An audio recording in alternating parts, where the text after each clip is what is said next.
Good. Good. It's not often that's the case, but yes, got lots and lots of software, how's it mentioned. Absolutely. All right. We are currently live, just to let you know. We'll start in a few minutes here. Let me go over, I'm taking a look at, let's go to my chat box here. All right. Let's see who's already here. Another RT viewer. Welcome. Let's see. Carbob14XYZ. Welcome. To the LightWave Roundtable discussions, Discord for streamers, welcome. Essence, welcome. And of course, Arcade 2018, Zid, welcome. There's more in here, but they're not showing up in the chat box, so I always complain about that. Welcome to our weekly Sunday broadcast. Andrew Combs says hello. Hello. Andrew here with me, Persons 2018. Hey, welcome. Good to see you. All right. If anybody wants to jump on live and share, I am going to place the link right now. I'm going to output in here to join live. I will type it in here.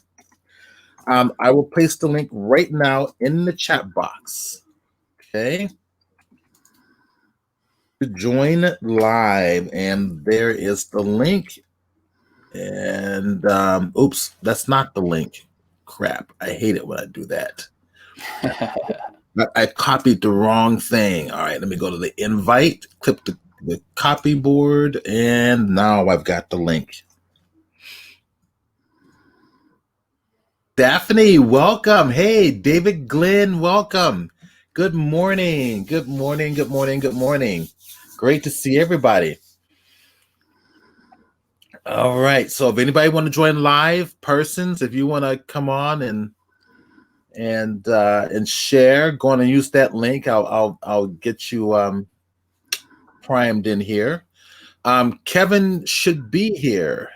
Kevin Washington should be here. I don't know where he is because he knows we're supposed to be here because this is the week before Mother's Day weekend. Yes, it's the last week. Yeah, last week. Because next week we're having American Mother's Day. American, and what is an American Mother's Day? But we don't have it in Britain. Okay, so no Mother's Day in Britain. Oh, we have a different day. A different day. So so no meeting next week. Oh, there he is. Tim is on. Yay. Okay, so Tim has no camera. If you have a camera, you can go ahead and turn on your camera, Tim. I don't have a camera. That's why you can see my lovely beard. That's right. But my mouth's not moving because it's a photo. And Tim, I am not hearing you, so I hear something now. I hear crunching, and maybe that was Andrew. I was typing. That could have been it. I'm not the one eating my breakfast. So, Tim, if you want to turn on your microphone and just make sure it's connected properly. Yeah, here I am. There you are. Hey, Tim. How's it going, guys? I'm doing great. Great to have you in here. Oh, man. So, did everybody get their shots yet? Their vaccinations for the pandemic?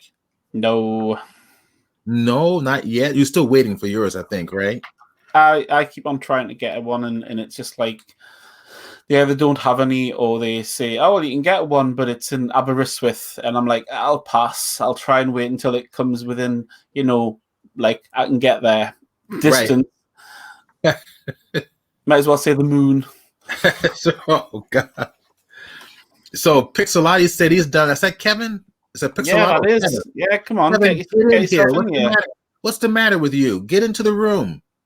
I sent you the link. I just posted into the chat box too, as well.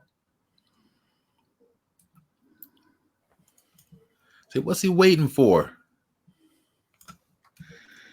I'll post it again in the chat box for your convenience. There we go. All right. I see. Pixel says I missed it. I just signed on. Okay, cool. All right. We got Tim is here. We got so Tim, you want to go first?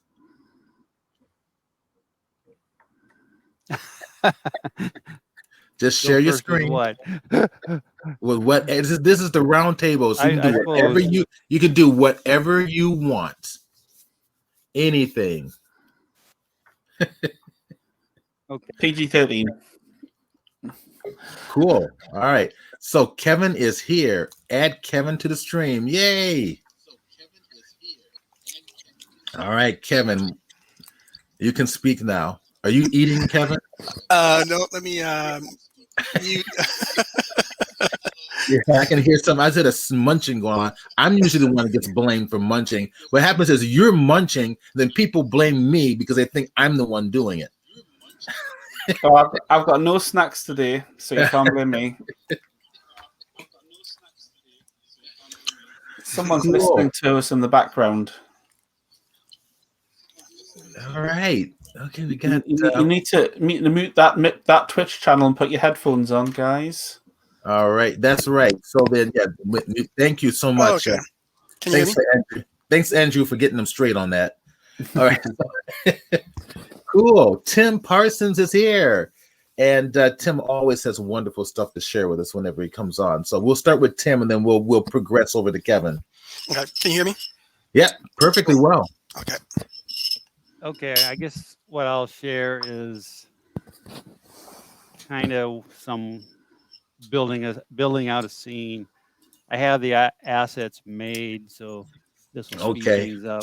Well, just before you get going, David Glenn just posted a question in here. I figured I'll just go ahead and get this out of the way first. And he says he's wondering if anyone noticed that the Unity template in Genoma 2 and LightWave 2020 doesn't work over the older versions that was in 2019.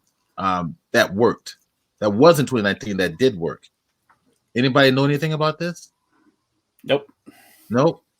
Neither do I. Sorry. Okay. We'll go back. We'll go back to Tim. Right. A lot of times I get asked about lighting my scenes and stuff like that. So here's I got a little bathroom project I've been monkeying around with. So most of the assets are made. So I'll just go ahead and build out a scene, and we'll see how quickly it goes and how well I'm able to do this, kind of with no warm up or no no thinking of what I was going to do. We'll just share and see what happens. Now, talk to us about your 3D browser. Yeah, the 3D browser. This is a product by it's Moo Tools, and it browses all kinds of image formats and all kinds of object formats as well. So I use that to drag and drop objects into my scenes. So I have a whole list of objects here, kind of in different categories, depending on what I'm doing. So, decorative accessories, for anything inside a, house or whatever. So I open this up just in case I don't have anything loaded in here. I can come over here, quickly find it, and just drag it and drop it either into Modeler or to Layout. But what I've done, I went ahead and made this bathroom.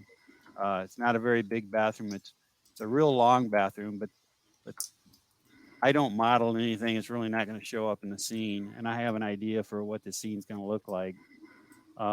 So basically, I'm going to have a sink and a little bench and the toilet over here, and you won't hardly see the toilet. You're just going to, the camera is going to be set up to basically highlight the sink and the lighting on the sink and things like that. So what I'll do is I'll just send this to Layout. And the first thing I'll do is just set up my camera. So go into camera view here. And right now I've got that show safe area and field chart on. So I'm going to turn that off. I don't like that. It's in the way sometimes. And I'm going to also change my camera to a shift camera. I like using shift cameras. That's generally what is used for architectural stuff. Does everybody know what a shift camera is? It's basically I do as a photographer. I do, but most people may not. yeah. It it's a camera that does some tricky things with lenses. It basically keeps things always vertical instead of like with a, and I can just show you here real quick. You know, we're custom. We've had the perspective camera for a long time, and we're accustomed to using that. And with a perspective camera, I'll just go back to it. There's always a perspective on the view where um, if I rotate this down and move it up, you can see these vertical pieces kind of start to, you know, go out from left to right. But with a shift camera, these will straighten right up, even at this weird obtuse angle. If I select the shift camera, see how it squared everything up and made it go nice and vertical, even though my camera is pointing way down, the view is straight up and down. You can see it right here. If I disable it, you'll get more of your perspective view. Enable the pitch, you'll get that. And again, it's commonly used for, like, if you're, say you're at street level and you want to take a picture of this skyscraper, you know, and you point your camera up. On a typical camera lens, you're going to get, you know, it's going to spread out. But if you use a shift camera, you'll get a nice vertical look out of it. But anyway, it's just a camera I like to use for interiors because that's a pretty common practice in photography when you're shooting furniture and things like that. Of course, we don't really usually have those weird angles like this. But so anyway, I'll just move the camera in place real quick. I'm going to set it up to about a 45 millimeter lens. And then I'm going to change this to say 1000 wide by 2000 high. And obviously we need to fix our clipping. And so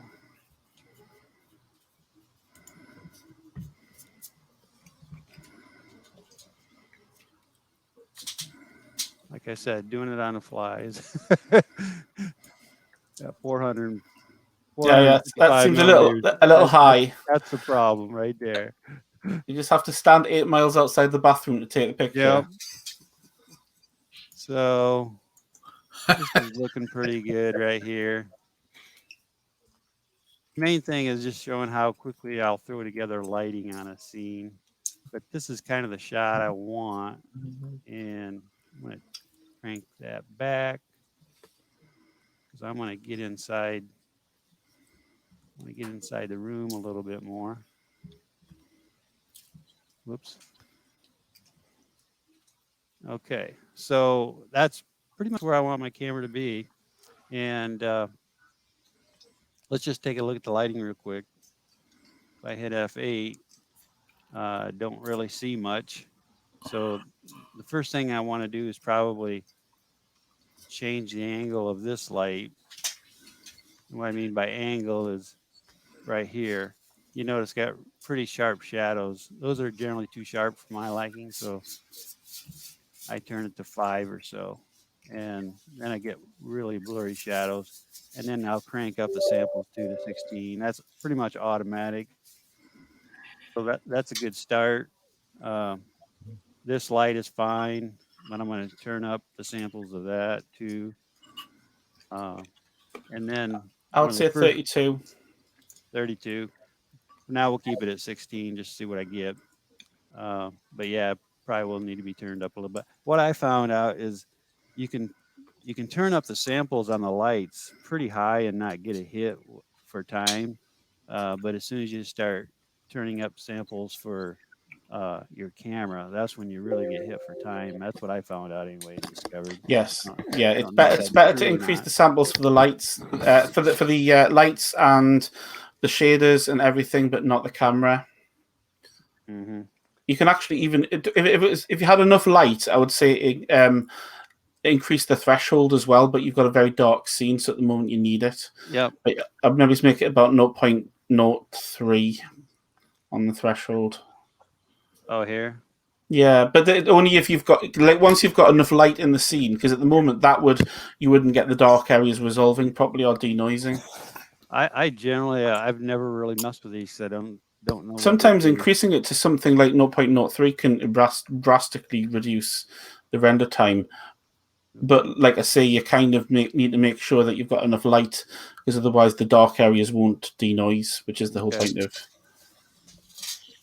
But you're going to put more light in here, so Yes. Yeah. that'll Yeah. be The all next right. thing I would do is add an area light, and I'm going to add the area light right to the window. So I'm just going to call it window light right here, real quick.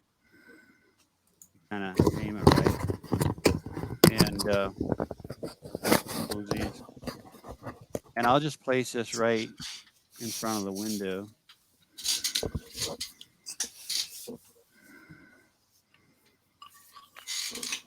And move in place. Adjust my scale there.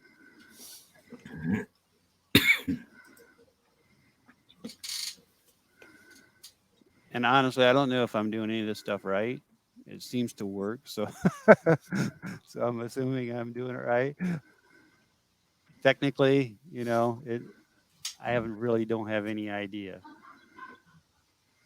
but everything seems to turn out pretty good. Uh, so that's my lights, and what I like about 2020 is this little thing here is this tone mapping. Mm. Now, Have you got sRGB on as well, by the way, just to make sure? yes, yeah. I go to Filmic here. I would recommend Aces. Yeah, I've heard Go that to before, Aces, but right, see, and then increase the exposure to about, let's say, 3. 3. Yeah, Probably see, you can go higher, but it's much better.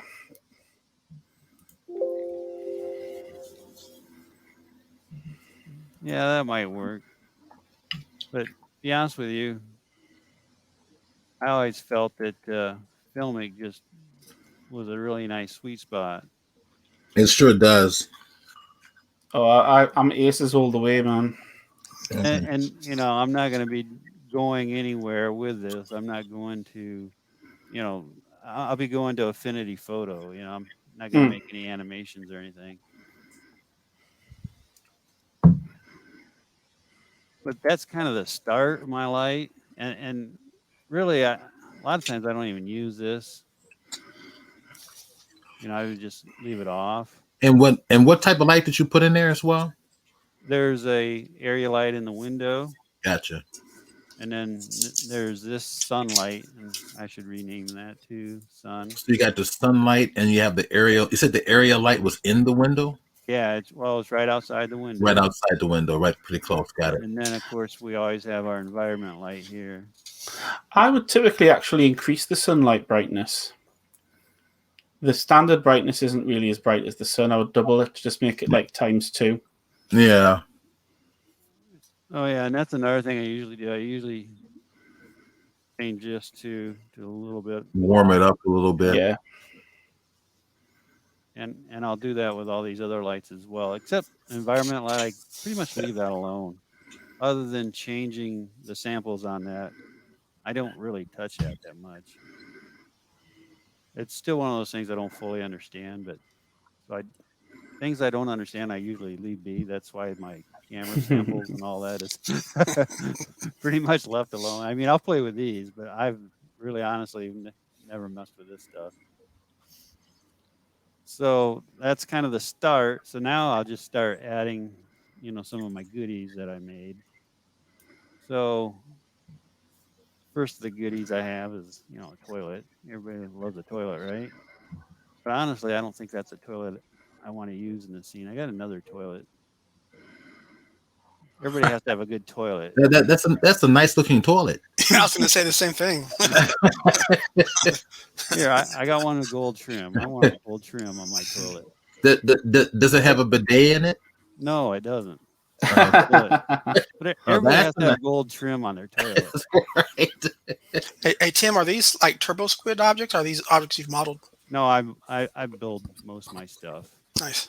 The only thing I don't build myself are plants and books. Mm-hmm. Most of the other stuff I just build myself, because what I found, I'm too cheap to buy assets, and the stuff I get free is junk. Yep. Plus you hone you're honing your modeling skills. So yeah. Oh, I consider myself to be more of a modeler than anything else. I mean, that's my forte is modeling. The rendering, honestly, I wasn't very good at rendering until 2018 came along. Then I became an expert somehow, and it has nothing to do with my skills and everything to do with the 2018, 2019, and 2020 software. The PBR just made all the difference in the world. It just makes everything a lot easier. Yeah. So that's the toilet, and that's exactly where I want. I just want a hint of that smell. I don't want all the smell. So, and then we have a bathroom sink that I made and I'll just turn so you can see the polys. The sink itself is pretty rough. You're not going to see a whole lot of detail there, but I made these. I tried to make these pretty nice just because I might use them in something else later, or I might have a close-up at some point in time. Right. So that I spent some time on. And for this, if you go to, a faucet manufacturer, they got all kinds of drawings online, and you can find, your front view, side view, and top view, and all this stuff. And it's actually kind of fun to make this stuff. Do me a favor. Oh, actually, you're in your can you take off the subdivision? Oh yeah. Hit tab. Let's see what it looks like. And getting close to the faucets, real close to the faucets. Yeah, I see you. Yeah. That works. Got some. Yeah, they're all quads. There's some tries in here, I'm sure. Tries are okay. I think. Tries are all right as long as they're in a place where it doesn't matter. Yeah. Like if they're on a flat surface, it's not going to matter. Right. Yep. Right. I try to stay away from. I try to keep all quads. See, there's some crap there that. I got something. No, it's not. It doesn't matter. Yeah, not going to see it. So I'm going to throw that in here, and for that we're going to put. We'll put it right back here, and let's just see what that looks like so far. Come along. Well, that's nice and moody. Mm-hmm.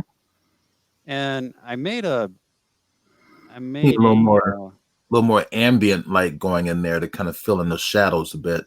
Yeah, and I think what I'll do, and I usually always do that, I end up putting a light in the ceiling, and then sometimes I'll put a light on the floor as kind of a bounce light.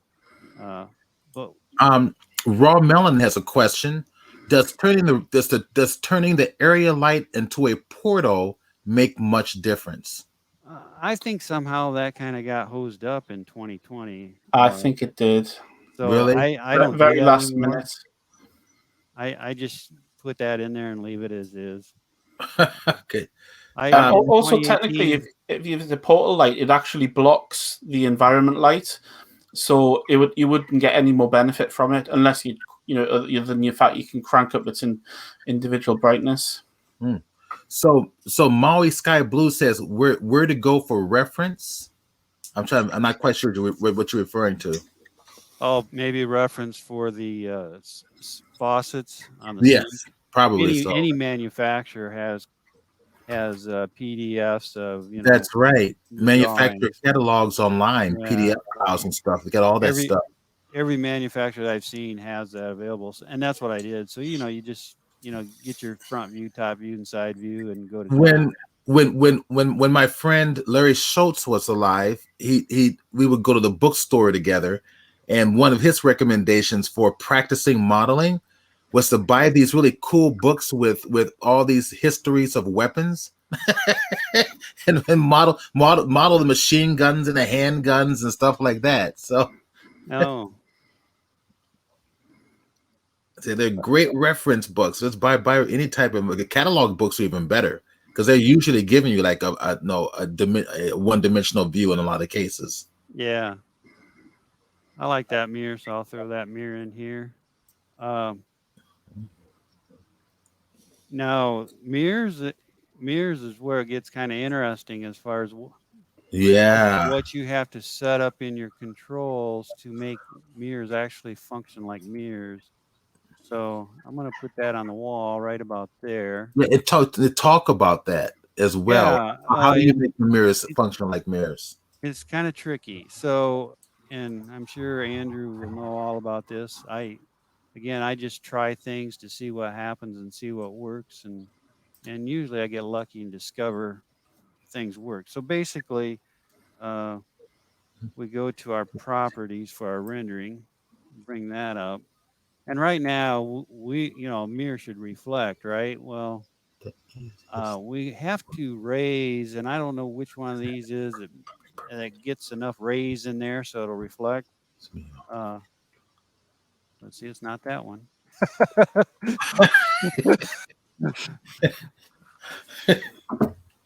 It's not that one. I'll jump on any time you want and tell you how to fix it. There we go. Now we're seeing a little And- something. Andrew's bursting at the seams, wanting to tell you how to fix it. I'm playing around with this 3D browser, by the way. I downloaded it. Yeah, it's nice, and we can see that it's some reflection, but we can't really see anything on this other end of the room because there's probably not enough light I reflecting. think there's just not enough light, to be honest. So Yeah, I'm going to add a light, and you know what I think would look really nice is, just a light in our bathroom. And one thing that you can really get nice light sometimes without zero modeling effort right. is to use a spherical light. Okay. And what's cool So, about spherical so light using is that as an ambient light source, you thinking? no, it's going to be like a light fixture. Oh, I And gotcha. what we're going to do is we're going to make it visible to camera so we can see it. And then I'm going to make it a little bit bigger. Say, let's go 250 millimeters. And now it's an actual light that I can put up in my ceiling. Huh.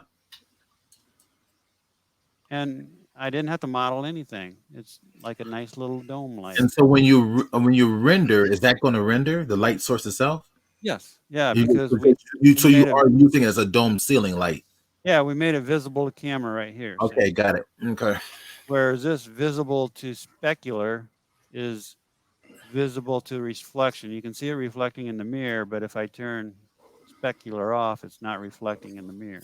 All right. So we're going to leave both those on because I want it to be in the mirror and I want it to be part of the room, but I think maybe I'll move it up here. I'd like it to be part of the room where I can kind of see it, like right there, and in the mirror as well. So that's the bathroom light. And that pumps up the shadows nicely too. Yeah, and that kind of fills in everything. This is a really nice light for filling I'd things probably put in. more samples on for it Yes, as well. absolutely. How many samples did you put on? Put on 16. 16. Yeah. So already, it's looking pretty nice. So I think I want to maybe add some other lighting to this. So I've got some lights. What more lighting? Well, this would be lighting as in models for around the mirror. Everybody when they get in front of the mirror, they want to turn a light on so they can see their face. So it's like little light bulbs all around the edge of the mirror. Yeah. So I made some things that I thought were pretty cool. And I'll go ahead and load them into Modeler so you can see them. That's great. Let's see here.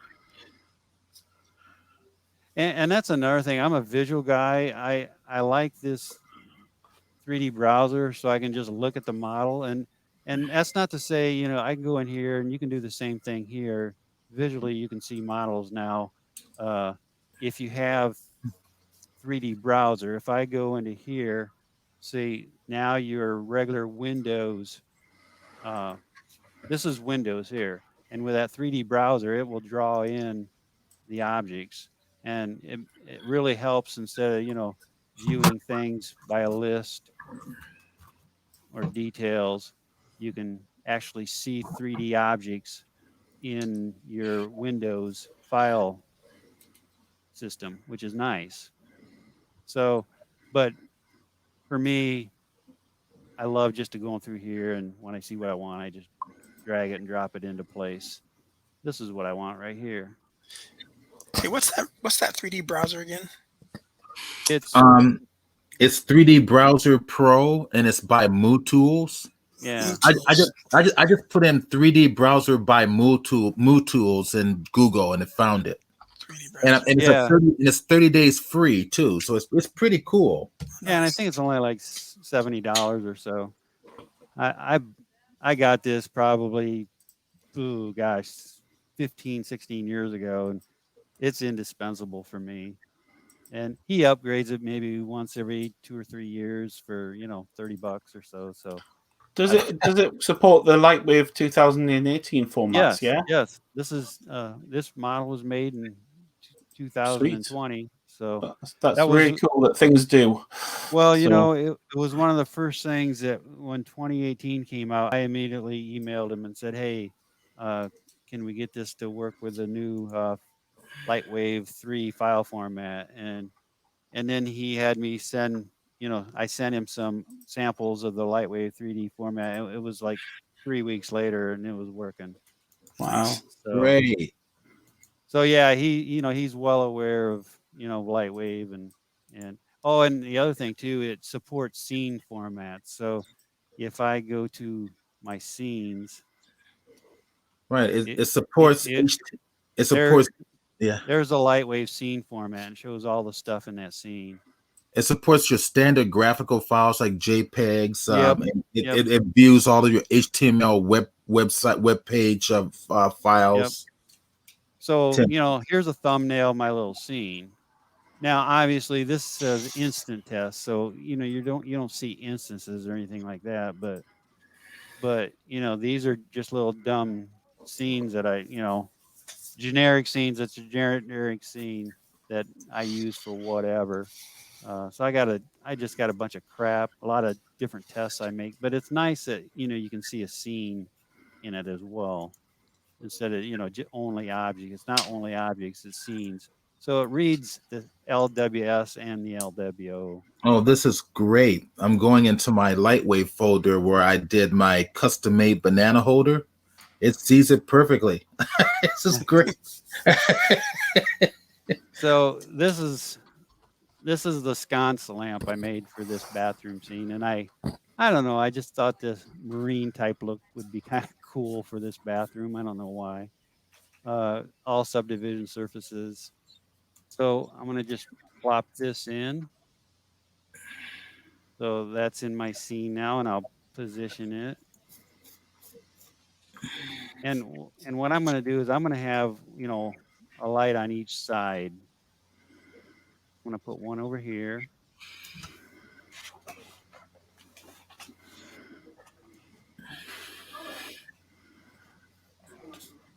Your beauty lights.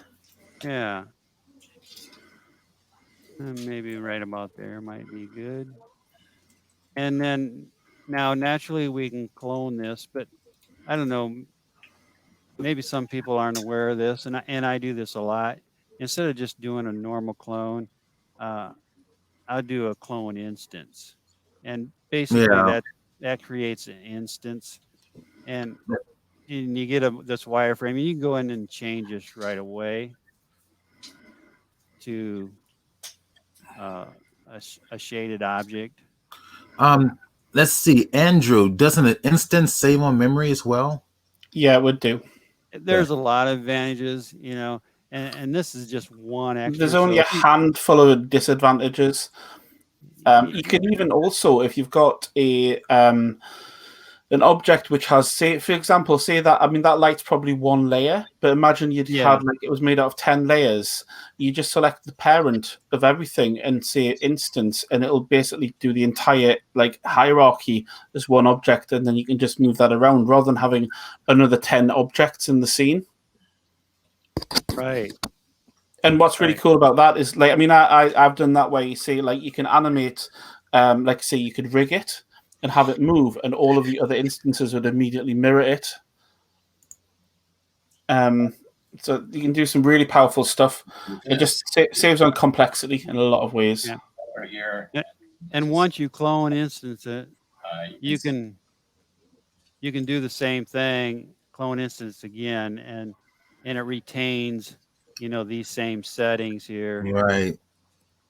So Which is what you want anyway for this yeah, situation. yeah. But I'm gonna go ahead and delete that because I just want those two. So there's those. Let's just turn this on, see what it might look like. And the other thing, say I wanted to do some work on the sconces with the surfacing. I can come in here and I can hit this EF item focus, and everything will shut off except for that one item that I have selected.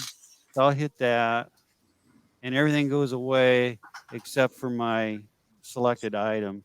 And then I can come in here and work on that specifically. I could work on the uh, surfaces, which I've done that previously, and I'm fine with the way that turned out. But this is a nice tool. It's a third party thing. I don't know where I got it, but it's nice, so you can do something like this. Basically eliminates everything, and a lot of times too, I'll be in my perspective view to do my uh, surfacing and stuff. Very rarely am I just surfacing where my camera is. Uh, that's one thing I like about Viper is you can go into perspective view and you can look at anything you want basically. And So it's your light on the light bulb that you have inside your fixture there, your light fixture. Okay. Is that the luminosity is turned all the way up? Let's see. I think so. It looks like it. I just wanted to make sure. Yeah. I have a luminous setting of 100. And actually, you can go beyond that, right? Oh To make yeah, it look like you a light can. source. I would go way higher for if you wanted to actually do something. Yeah, I don't think I'm going to use it for lighting. I think I'm going to actually put some lights in here to give it some, to give it light. Let there be light. Like so, Yeah. probably another spherical light, right? Yeah, more With a than very likely. small And then, intensity. yeah, for those that don't know, I'll just do that real quick. I'll go ahead and make a copy of the spherical light. Yeah, and show us what you would do. Yeah, we'll just clone it. And for the settings on that, then what I would do for that is I would probably turn the visibility to camera off and the effects specular off. Right. And then I'm going to put it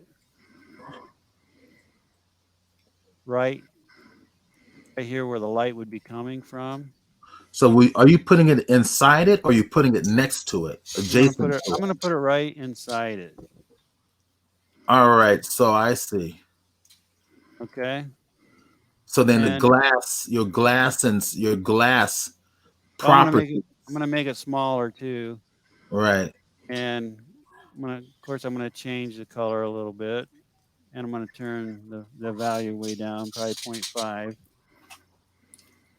And then what I'm gonna do is I'm gonna go to objects, and I'm gonna say exclude the marine sconce. So now the light is not, the sconce light is not being affected.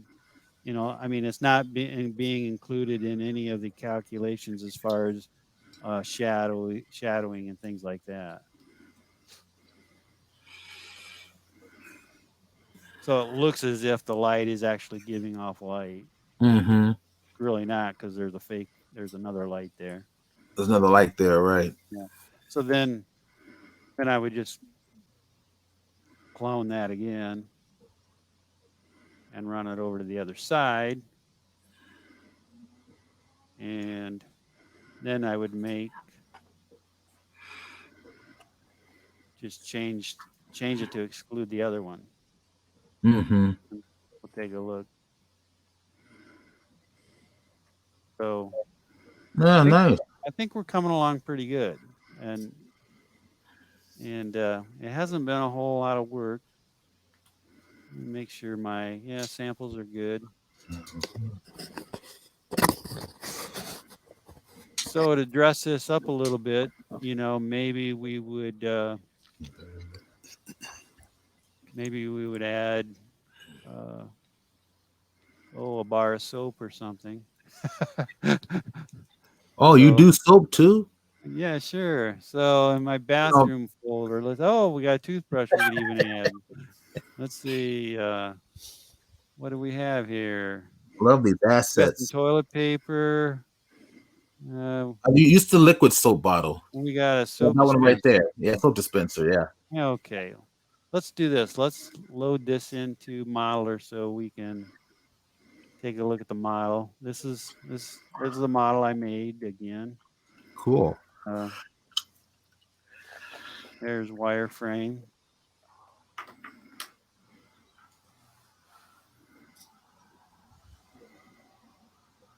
That's cool. That was taken from a sphere.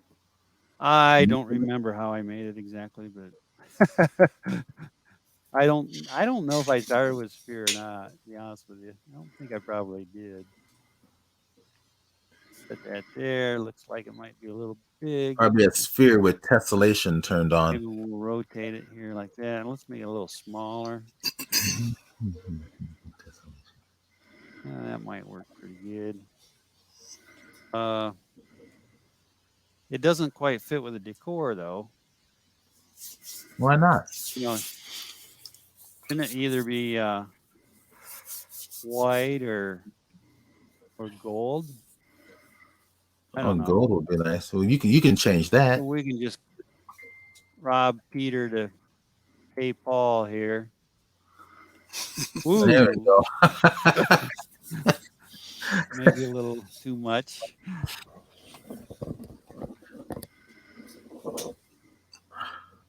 There we go. I don't know. Well, you can have fun with it. You can do whatever you want, which is what I like. Let's see what else. What else could we add here? Give it a little interest. Oh, maybe some kind of a pillow on that bench over there.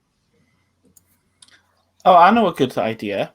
Have you got a vertical towel rail radiator? Because you could put that on the opposite wall, and then that would be a radiator. I don't know what you do. Okay. Do you know what a towel radiator is? Do they have those in America? I don't know what a towel radiator is, but I know a heating radiator for water heat. Yeah, but it's the same thing. But you get like vertical ones that are quite tall with lots of slots on, and then you can hang towels on them so it dries towels. It's probably a British thing. It must be, but it's just I'm surprised you guys don't have them. Actually, that sounds like a good idea. I wish we actually had those here. Yeah, they are really practical. See, this is what I have in the way of radiators. I'm just thinking because if you had a vertical radiator and you put it on the wall behind the camera, then you would be able to see that in the mirror. In the mirror, yeah. Well, because if you've got a tall radiator, I'll see if I'll see if I can find a shot and I'll just. I'm surprised you don't have them. Yeah, I'd like to know what something like that looks like and what it is, because I have not modeled anything like that. I'm sure. I mean, I could show you my Google search, but I bet it doesn't even come up in America because you won't have that stuff. But there's all sorts of really cool designs if you just Google towel radiator. But it might not look the same in yours. You know how you get your personal search bubble. All right. Basically, we're saying if you can model one, we'll be impressed. You've got 10 minutes. Hurry up. We'll just throw a quick pillow in here. There we got a little pillow. You could probably use a basket underneath the sink, maybe for. Oh yeah, here's what we can do. Now this I got- 3D browser makes me want to model more. I know, doesn't it? Isn't it great? just to know I could just be like, oh, boom, boom, boom, boom. This is It's nice. It's like it does. Like you want to pull your assets together, start modeling your stuff so it's ready to go. Mm-hmm. Yeah, just a thing here. I got some toilet paper we can put underneath the sink in a basket.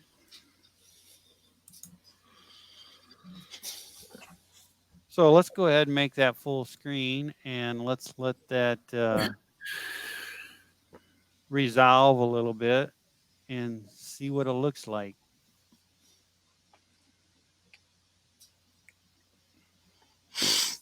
I would say make the overhead light a little bit dimmer to add a bit more mood. Okay. Yeah. I love the technique where if you take your cursor and you kind of like whip it around a certain area, it'll model that area faster. So Wayfrick says, I think Restoration Hardware sold a few years back. You're talking about that tile thing, I think.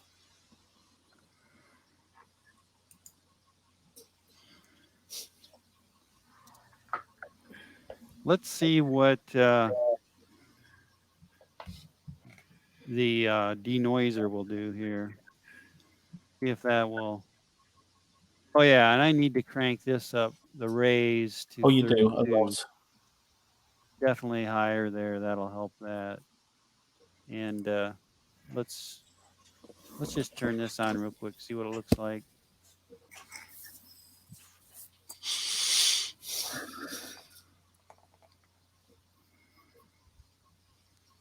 I think what I could do is I could add a picture on the opposite wall of the camera here, so we could see it in the mirror.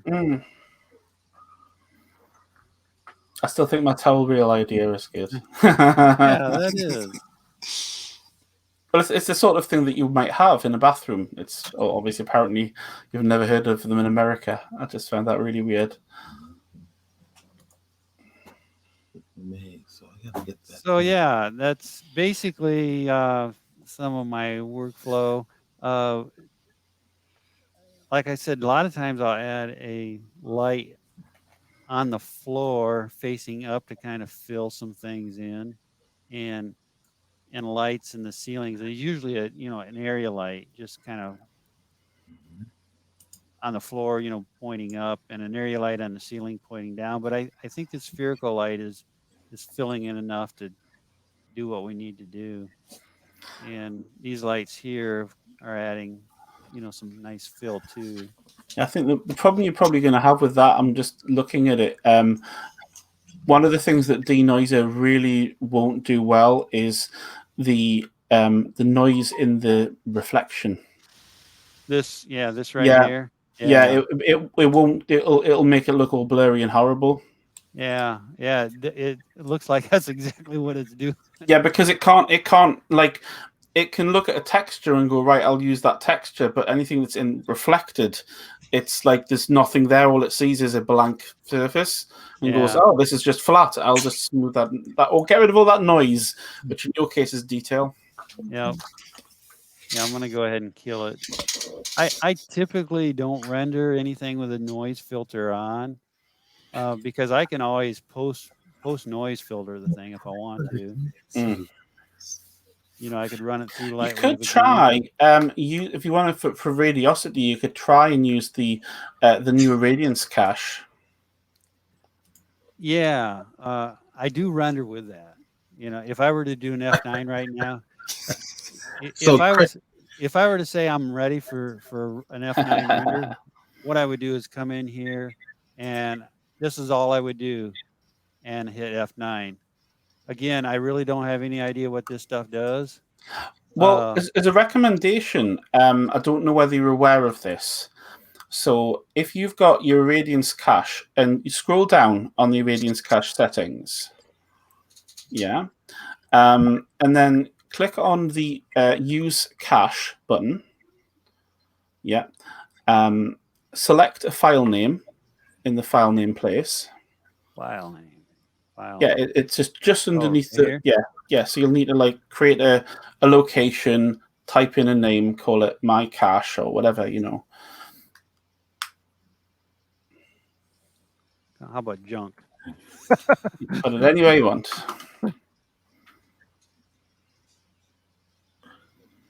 I'm surprised that I'm looking at these little towel holders, these radiator towel holders. I'm surprised no one makes those as an electric. Yeah, you can get electric ones. You get electric ones too. That is a good idea, but it's like you can get electric ones, or you can get like ones that are powered by your heating system.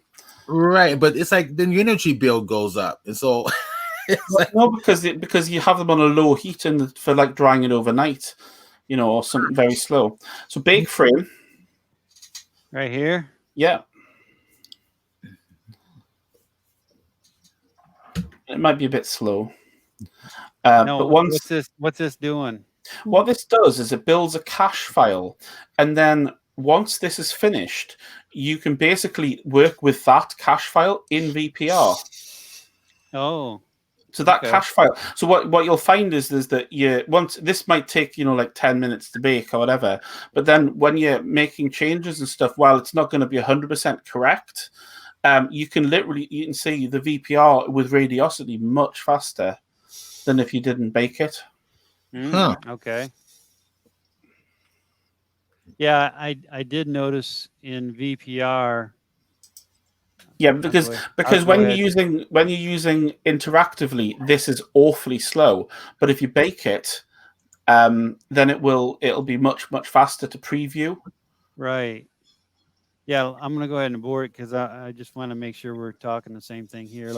So I'm gonna go to my perspective view here. Now, if I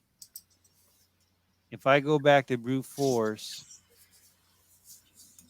and turn VPR on, it just goes into it right away and it just starts resolving. If I go into a Radiance cache, it'll like does a double duty thing. It'll like wiggle around a little bit and then it starts over again like that right there. But if you were to bake the cache from that back plane and then you zoomed in, you would still get something. So baking because you're baking the cache, it will bake everything that's visible to the camera. Okay. But areas like this wouldn't be quite right because I'm in a different view now, right? Yeah, but what you can do is you can do exactly the same thing as you did with the old Radiosity system. You could add more cameras in and like point that there and then hit bake cache and it would add to the cache. So it'd fill in extra details where you didn't have enough samples. Okay. Yeah, I'll have to play with that. Yeah, it's a really cool, powerful system.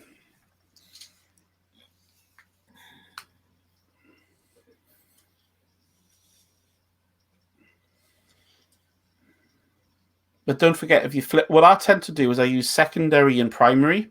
So I'll have the primary settings set with my brute force and the secondary set with my Radiance cache. And the advantage there is that I can turn one on and turn one off. Because if you flip backwards and forth, you lose your settings.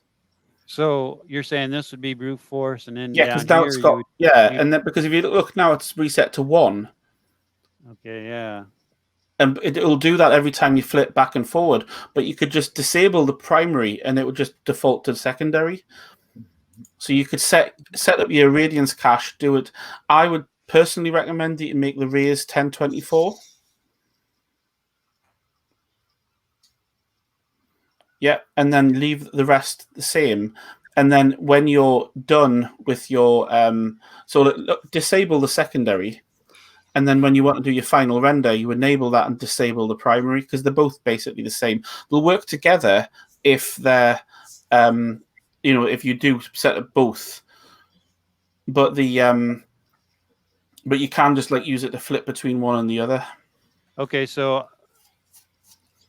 So I could hit. Right now I could hit F9 and do a rendering, and I'll Yeah, get they'll both work together. It'll calculate the irradiance cache, and then what will happen is instead of the primary rays, we'll use the irradiance cache as a secondary bounce. If that makes sense, it's kind of complicated to explain. that'll allow me to get cleaner renderings. It should do, yes, a lot cleaner. Okay.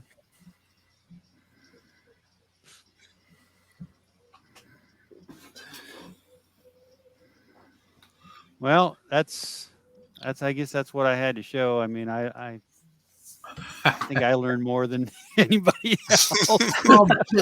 That's why these things are handy. I had somebody email me last week saying that they're really digging the Sunday roundtables, so which is great. Let's see. There's some comments here.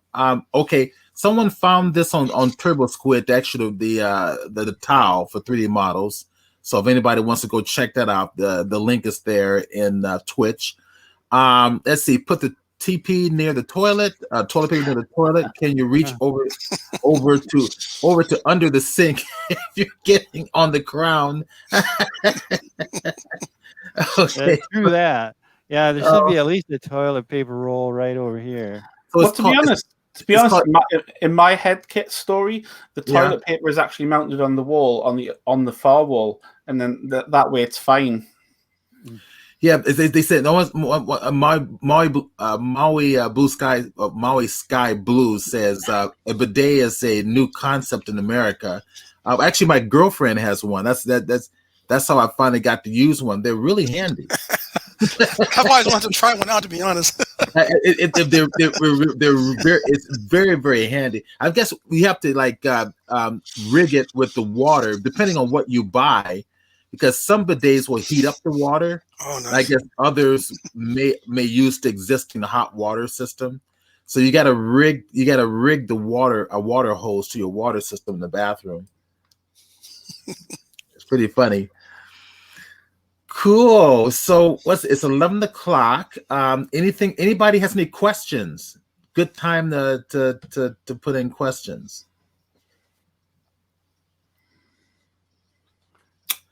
No questions? Were they that good?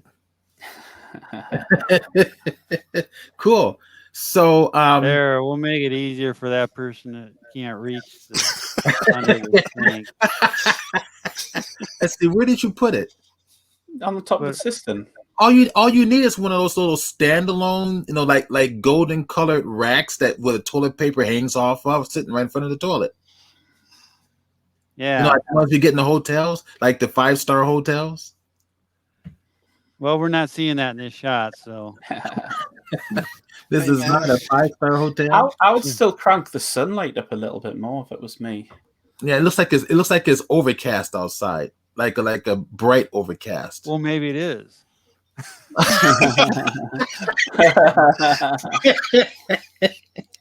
Yeah. Okay. He's let's quick. see. He's good. Find the sun here. Let's crank it up to 10, maybe, huh? Yeah, just a little bit. It's surprising you can how much of you can get it quite high when you're using tone mapping. You can really crank the sun right up, and it'll still look. I turned all that stuff off. Oh, did you turn tone mapping off? Yeah. So I find tone mapping to be very helpful. You'll get a much more naturalistic, sort of moodiness. So Earl Henson Jr. has a question. He says, "Can you set up the UDIM texture environment and just use that?" I would make that about 2 in Aces. What was that? I'm just saying, just because he's putting the. Oh. See that? Look at that. Oh yeah. Because what it does is, with the Aces, as the light gets brighter, it kind of softens it and makes it whiter, which looks much more naturalistic. Oh, really? So you went to Aces? Oh, I love my Aces. It's the best one. All right, I'll start playing with that more. I'm biased because I've played with it an awful lot. Yeah, me too. Yeah, I love Aces. Okay. Aces and Lightwave and Aces and Fusion. Yeah. I think if you're using proper Aces, it's a bit more color rich. You get a wider color gamut. But it's still, in terms of just like doing the roll off of the lighting, you get a much nicer result. So with Maui, LightWave. so Maui Blue Sky had posted a question, tone mapping question mark. So tone map, I think Maui Blue Sky, if I correct me if I'm wrong, is a photographer. I think you're a photographer. I could be wrong, but yes, that's tone mapping is like the HDR that we use in Photoshop. It's a way of controlling your shadow and highlight details, also that you're getting. Well, yeah, go ahead. What tone mapping basically is, it's if you think about when you're working in an image, say in Photoshop, you're working on an image between a brightness of 0 and a brightness of 100%. Right. But in the real world, there is no that's like like what is 100%?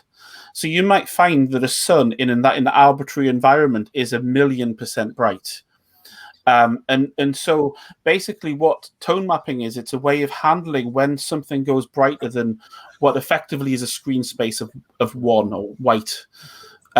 So you can increase the exposure, decrease the exposure, and how it sort of handles. There's all sorts of videos of it. Look into it. Tone mapping.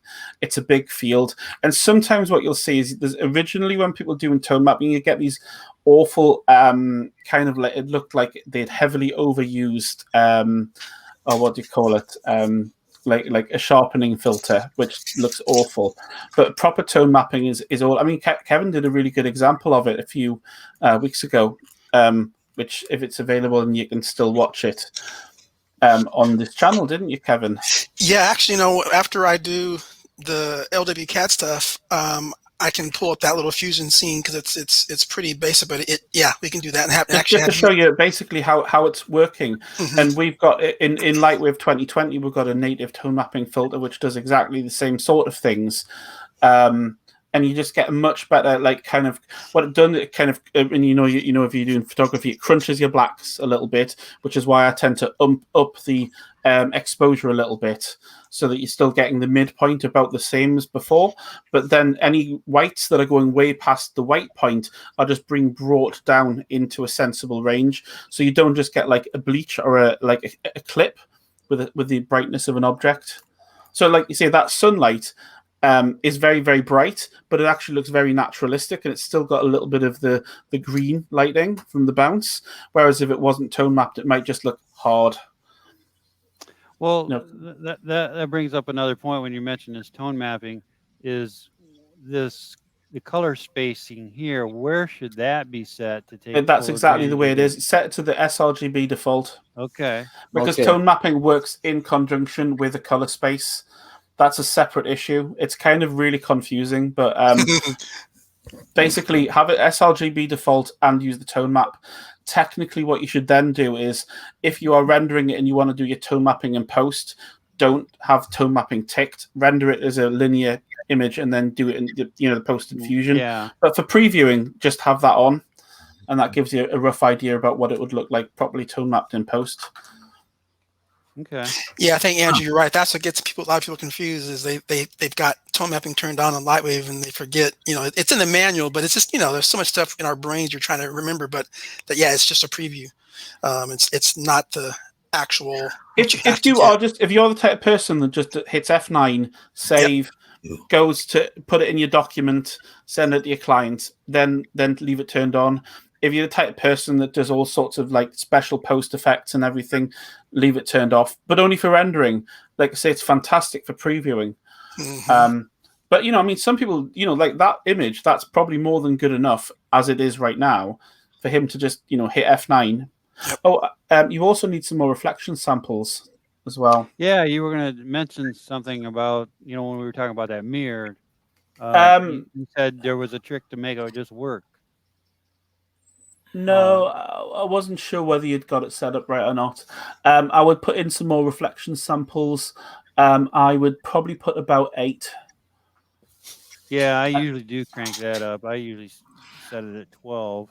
And then refraction depends on what you need in the scene. Yeah. In LightWave 2020, I will also show you something. If you click on anything that's reflective, just so that I can show you the setting. Anything, so like shift click on like the mirror, brings up the properties. If you go to the shading Oh, model and you scroll down, yeah, you've got individual overrides. yeah. So if you've got like an object that's like needs more samples, but the whole scene doesn't, you can just pop in a higher or a lower value.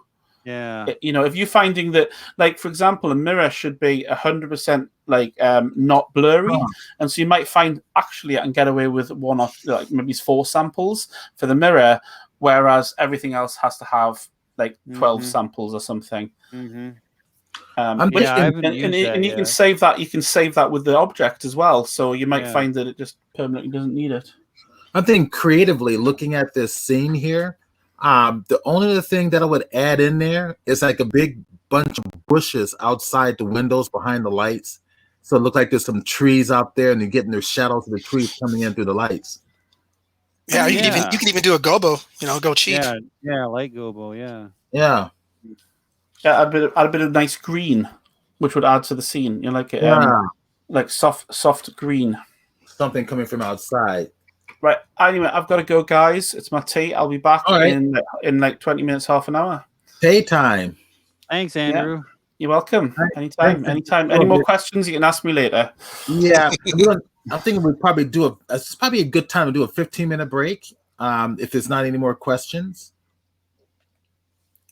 Looking in the chat box to see if there's any more questions. I don't see any. Nobody's posting questions today. Okay, sure, cool. So, all right. So let's do a 15-minute break, and I'll go ahead and share my screen. And I want to share the 15-minute screen. That screen. Cool. All right, and we'll take a break when we're done, and we'll come back. And Tim, are you all done? Yeah, sure. Okay, cool. All right, so then we'll come back and we'll bring in Kevin. Kevin is next. So timer is started, and snack break, bathroom break, whatever it may be. Come back in 15. We'll have more fun. Thank you so much, Tim. Great presentation. Sure, no Yeah, problem. thanks, Tim. Yeah, You're welcome. great presentation. Hey, Tim, if you stay on the line after I'm done,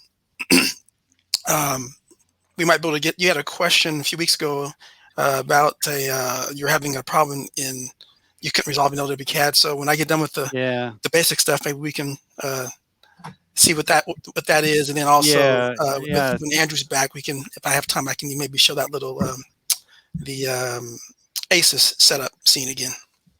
Yeah, That'd be the great. problem I have sometimes is with the snapping. Don't quite understand the move snap. Sometimes I expect it to do a certain thing, and I don't know how to get it to do it. And sometimes it works the way I expect it. Other times it doesn't. I don't know what the secret ingredient in that snap panel is to make it work. So I can show that to you, and it'll be a lot clear. It'll be a lot clearer if I, show it to you instead of just ask you about it. Okay, cool. Yeah, we should be able to get to that. I don't think I'll be, famous last words, I don't think I should be too long, because I'm just going to wrap up the last of the edit tab, and then next week, the final week, dip into the ArchViz tab. So next week is Mother's Day. Next week is Mother's Day. No meeting. No meeting. Remember? Okay. That's right. Maybe I can. Maybe I can get Victor to extend the promo 1 week beyond. I don't know if he'll do, Tim, but I'll email him and see if he'll do it. But if not, contact Victor. Let me know, and I'll send an updated notification to the group. Okay. Cool. Okay, I'll be back in 12. I'm going to take a quick restroom break.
1 minute left.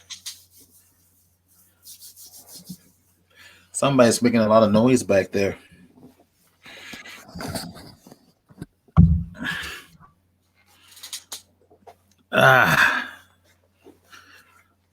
Okay.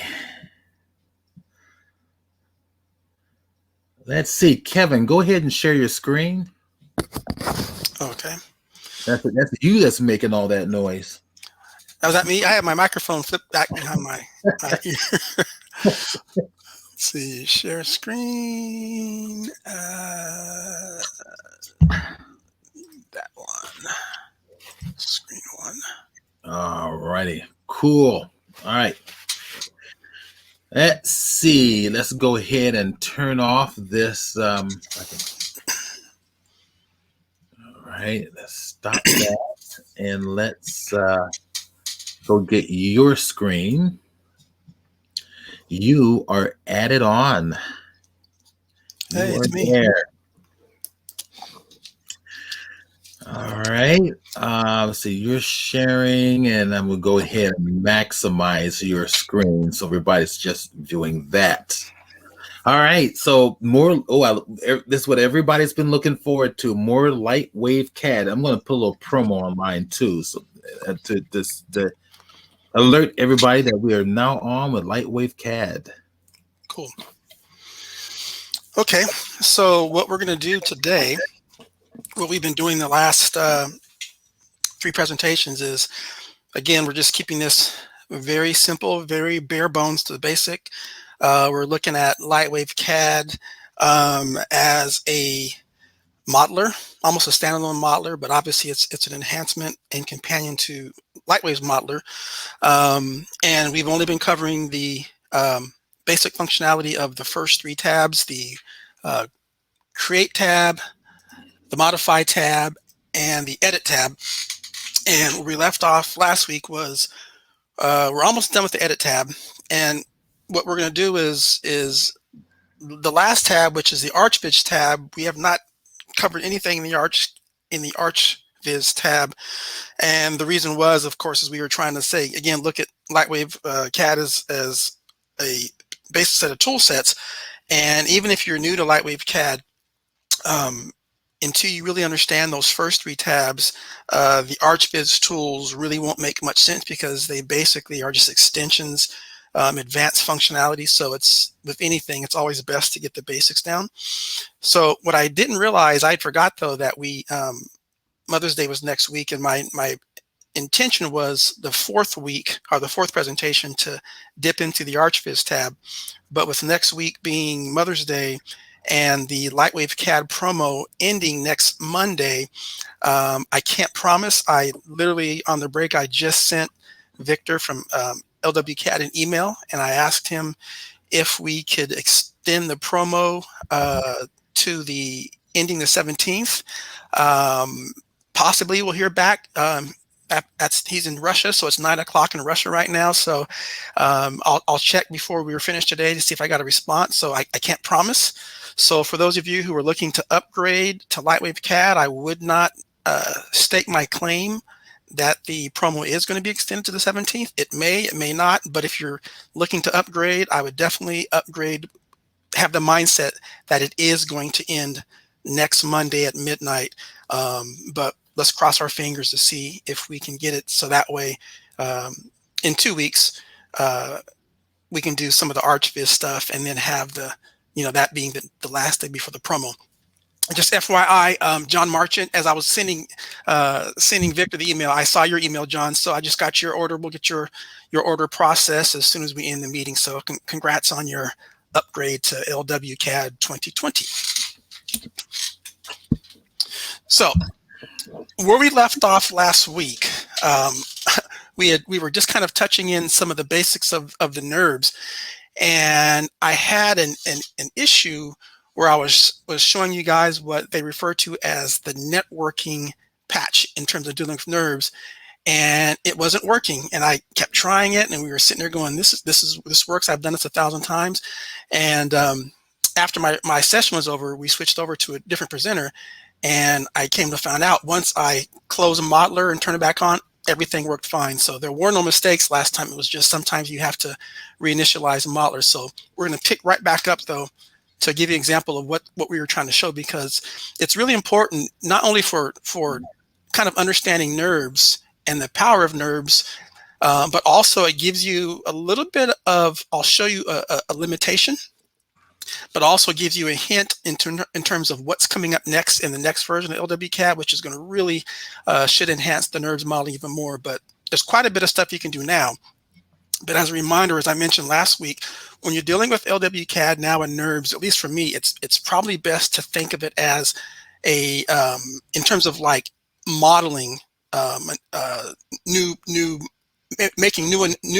creating new original models, to think of it more as almost like akin to spline patch modeling in Modeler, but because you're dealing with NURBS, much cleaner surfaces, and that's really kind of where you're limited in terms of how you should model with NURBS now. It's kind of an advanced, glorified version of spline patching, but there's more tools coming, but plenty of stuff you can do with the current incarnation of how NURBS works. So again, to remind you guys, the spline patching, you can spline patch, or you can make splines with as simple as 2 curves. You use the patch tool, select your curves. Oops, get that backwards here. Make sure you have curve order. Flip that. In the simplest form, there is your spline using 2 curves. You can also do it with 3 curves.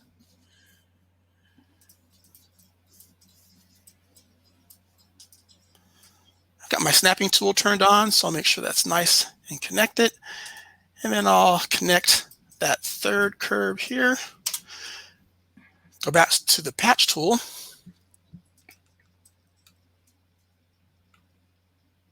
And you see it automatically fills in that NURBS surface face for you. 4 curves.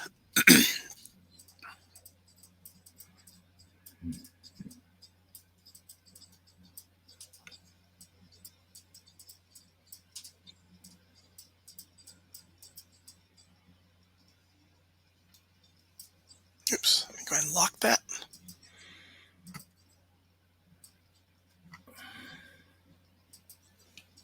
Oh, close, sorry. Undo that.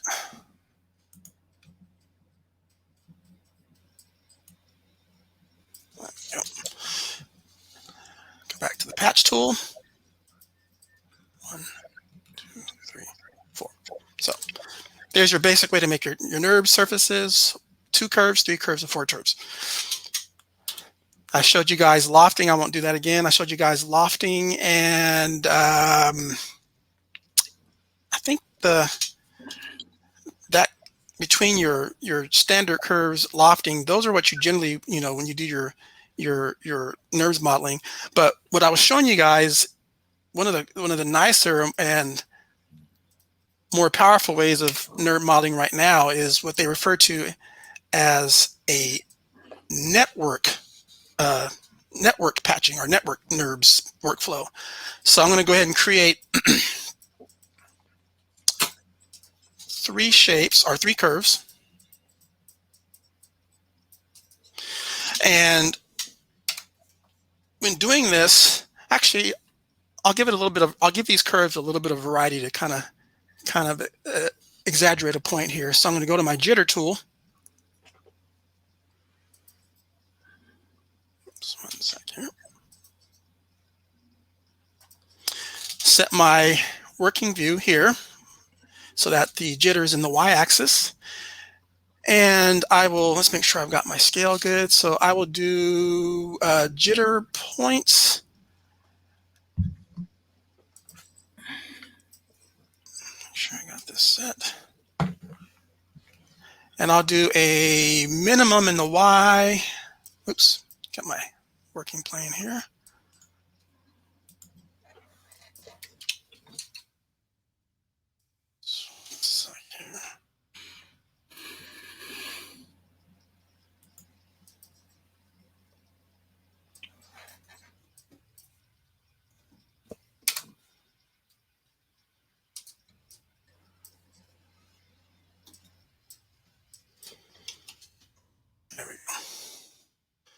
Actually, I'll do a -1 in the Y. Oh, there. I'm putting -1 in the max, my minimum move here. I'll go -1 meter. There we go. Let's get this. There we go. We'll go -2 meters in the Y, and we'll go 2 meters in the Y, just to give some variations on the curve. There we go. So with the network, what I'm going to do is I'm going to connect. I mean, I could do a simple loft. Show that again one more time. I could simply get a NURB surface by doing a loft by going in the U direction. There's our NURB surface. But let's say, for instance, you want to have a little bit more control. You want to have a little bit more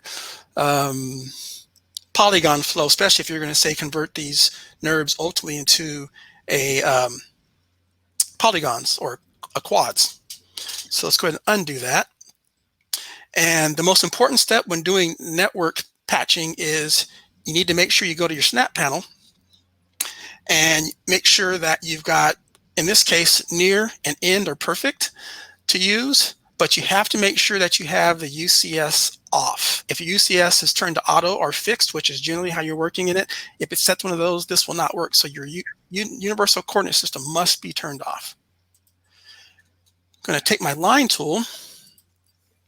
The other most important step here is when you're making these connections is make sure that you're in spline mode, not curve mode. The reason being is if I draw a curve,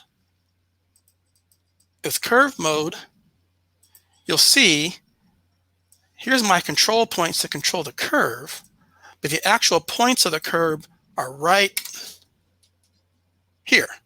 Right. And I'm going to need these curves to touch these other curves in the background. So with curve mode, this will not work. You cannot snap. You'll snap. Basically, you'll be snapping the control points, not the curve. So make sure you're using spline mode. So now these points, when they snap, you're truly snapping these points to the curve. So in spline mode, you have access to the points. In curve mode, you're basically modeling the whole shape. Yes, and if you're an older, experienced LightWave CAD user, the reason why this is kind of a gotcha is the spline curve option was added for, I think, the first several years. It was always a curve mode. So a lot of people, kind of by default, if you're an old school user, you're kind of set in curve mode. And I remember when I first started doing this, I'm like, why is this not working? I forgot, oh yeah, I got to be in spline mode. So always be in spline mode. So UCS is turned off. We're in spline mode. Snaps on. Oops. Gonna go back and delete that point. So I'm going to snap to the first curve, and there you can see in the little window it says snap to end, which is what I want. Snap to end. Snap to end. I'm going to go ahead and go into dual mode so I can just kind of see. Oops.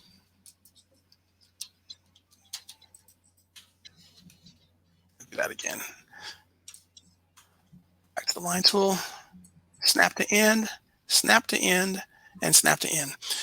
So now, oops, I did it again. I got to close that curve out.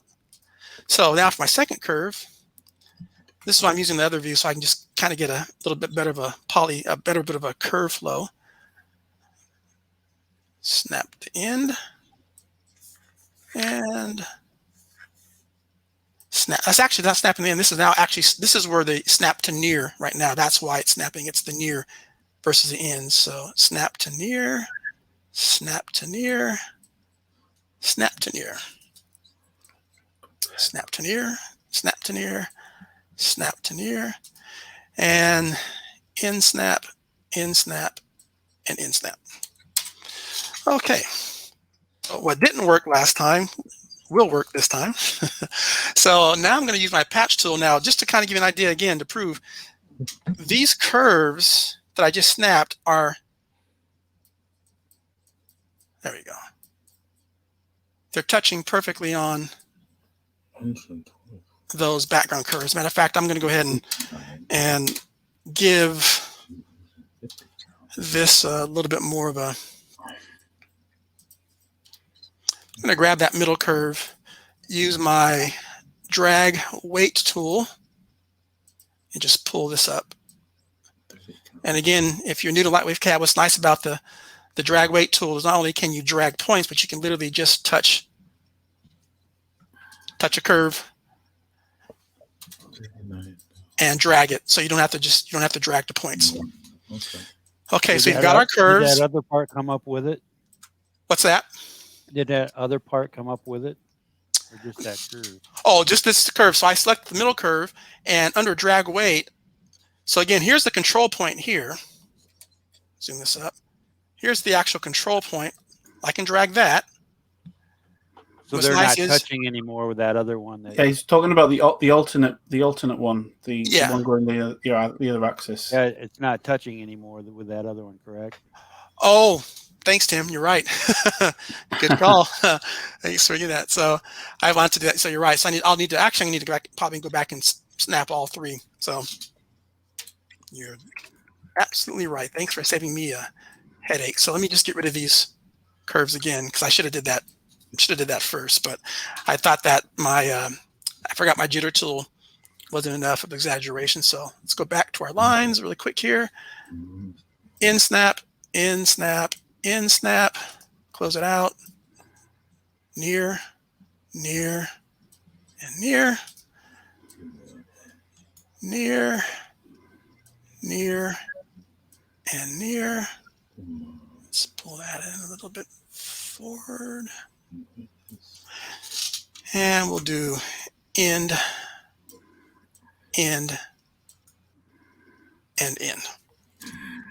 So kind of a funky, gnarly little shape, but that's kind of what I want to do, this to kind of exaggerate this point. So I'm going to go to my patch tool, and again, these are all separate curves. I've proved that.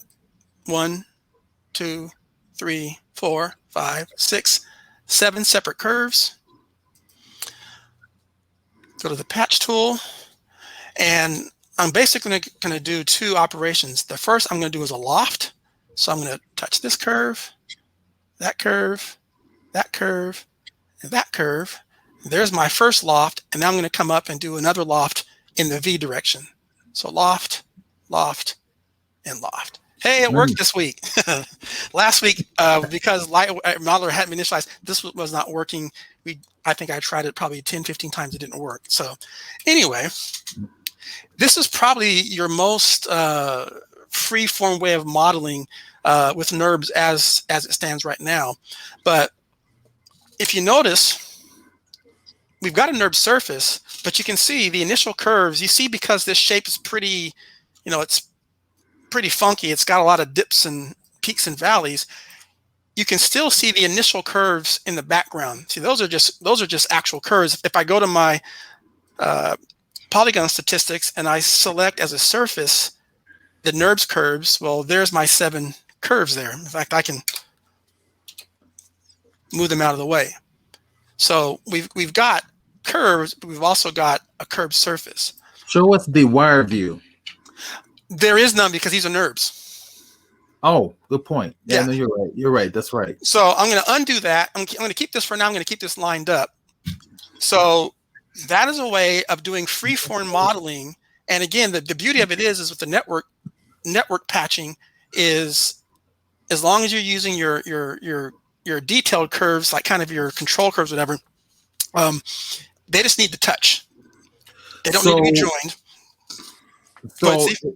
But eventually, we're going to be altering these into polygons. Sure, if you want. Now, that's a nice thing. Remember, in LightWave, if you've got 2015.3 and above, yeah, you can send NURBS. You can have a NURBS object, 100% NURBS, and once you send it to LightWave into layout, it just triangulates and it's there. So you don't actually, in the old versions of LWCAD, you had to always freeze your NURBS into polygons and do that. Right.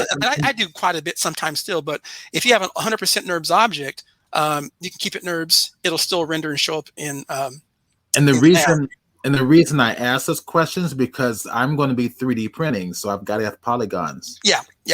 And I'm going to show you the conversion now. And the reason why, and this kind of gets into what you can do now and what's coming. So I'm going to go ahead and I'm going to move these off for a second. So now we've got our actual NURB surface, NURBS curves NURB surface, and I'm going to go ahead and do a freeze NURBS. And that's how this is how you actually now freeze these into polygons. And once you do the freeze NURBS option, you've got, you can do it with a fixed option. So I can take the subdivision down to 1, 2, 3, 4, 5, yada, yada, yada. Or I can actually also do an adaptive freeze. And with the adaptive freeze, lets you do it based off of controlling the max angle and a uniform ratio. So for instance, if you want to have a little more detailed in the tight spots versus say the other areas. That's great. And this is amazing. It's got default, you've got an easy settings for like set low, set medium, set high, but you've got that ability to, again, to go back with your max angle and uniform ratio. Now, what's interesting is this, I'll see in a second, but this initially actually did not show my, I know why. This is why this works. So there's an issue, there's a problem. So this is how you would get basically freeform modeling, NURBS, network patching, draw in your NURB curves, freeze it over, and boom, take it over into layout. And again, if you don't want to convert it, like in Steven's case for printing, yes, you'll need to make the conversion. But if you don't want to make the conversion, stay NURBS for the kind of the clean, easy to see model, and then it'll render properly in layout. Now here's kind of what you have to kind of look out for. Here's kind of one of the issues. I'm going to go ahead and copy these curves into another layer.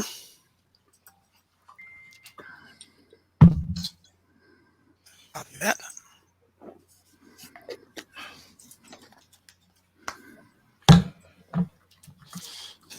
Okay, so if you remember, actually, I'm going to copy this one more time. So I want you guys to see this side by side to kind of get where I'm going here. Okay, so we're going to do the exact same thing again. We're just going to patch this curve again really quickly. We'll do a quick loft and then in the V. So same object.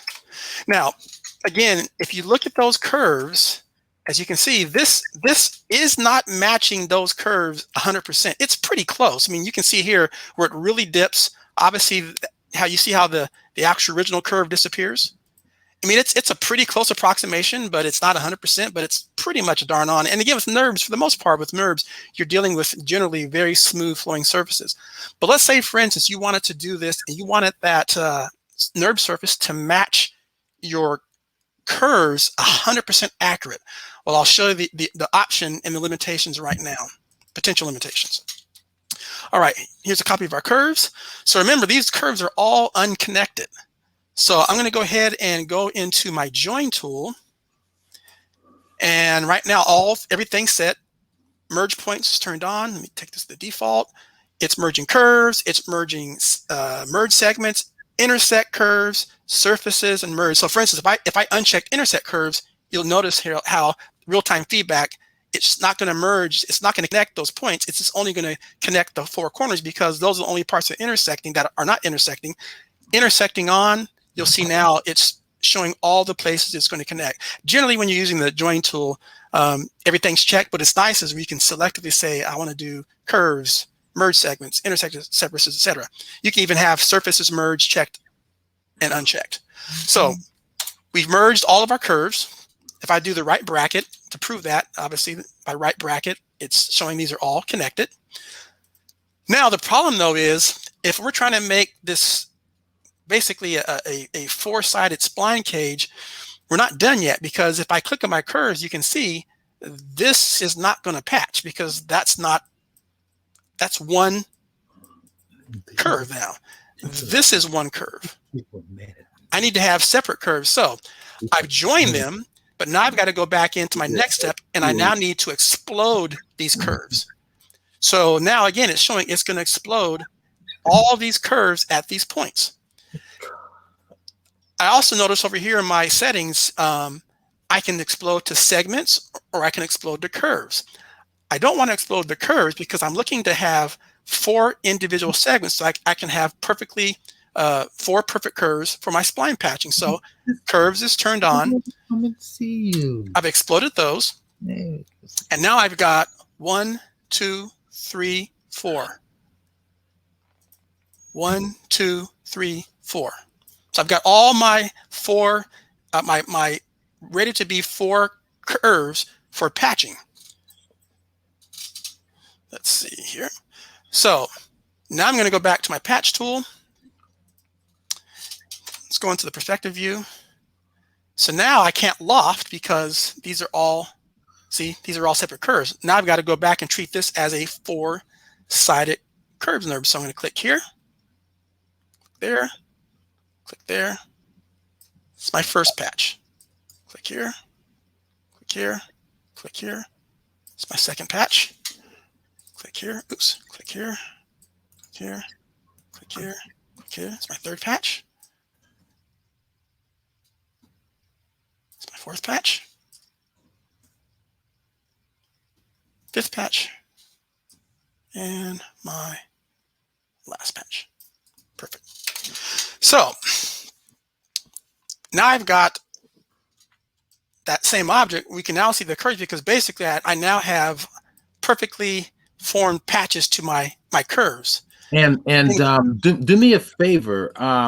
Could you move your numeric panel down a little bit because we have that. There you go. Perfect. Okay. Now, it's that logo because I'm getting the free version of StreamYard. So oops, sorry. Okay. I'm looking at the other monitor on the delay. I'll move it up just a tiny bit more. Yeah. I think that gets it.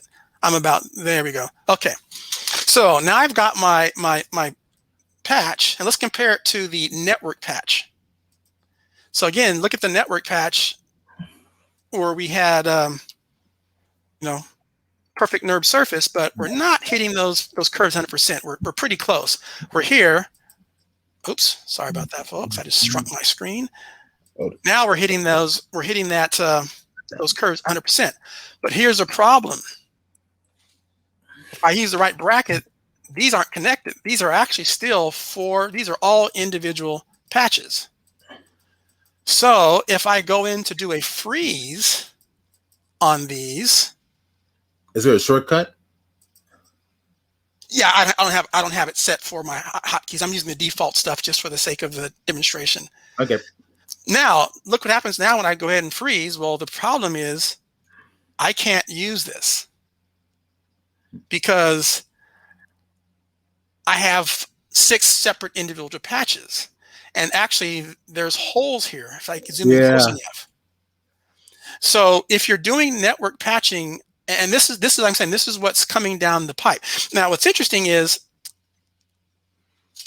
I'm going to undo this. There's a tool called Analyze under the Analyze and Fix called Topology TR, and it basically shows your curves whenever you're doing any kind of modeling, and it shows you where you have potential issues. So if I have this set for none, nothing selected. Right now I'm saying show me all open surface edges. So we know that these are open edges because these are not connected. It also can say show me shared surface edges. Well, there's nothing shared here because these are all separate NURBS patches. Shows the curves ends, and then this one shows disconnected. So what I need to do is go back to my join tool and rejoin all these curves. Everything's checked on, but you'll see right now what's going to be here in a second. You notice how it's joining, but it's not joining everything. It's joining, like this area is being skipped over, that's being skipped, and that's being skipped, and that's being skipped. I'm going to go ahead and still finish this off. If I hit right bracket, well, it's showing that everything's connected, but unlike before, so we definitely have a patched object. It's a NURB surface. We connected that. We merge the points, we merge the segments, and we even merge the surfaces. So let me go ahead and try freezing this again, and it's the same problem. See, there's a hole right there. Wow. Now, I actually, because the fact that this object is it's pretty wavy, and the problem is it can't match the details of each patch perfectly, and that's why you're still getting individual. I mean, there's no longer individual. I mean, you can do some playing around with trying to merge points and adjusting the freeze option, but I've even actually a couple of times was able to pull it off and actually do, randomly or manually select edges and merge them and got it clean. But for the most part, this is what's coming next. The current version of LWCAD NURBS does not support edge welding.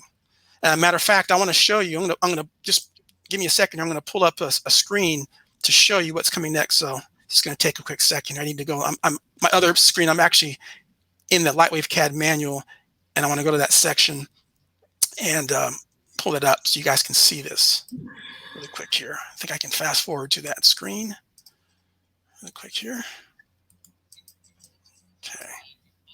Okay, let's see here. Okay, so I'm going to pull over this tab.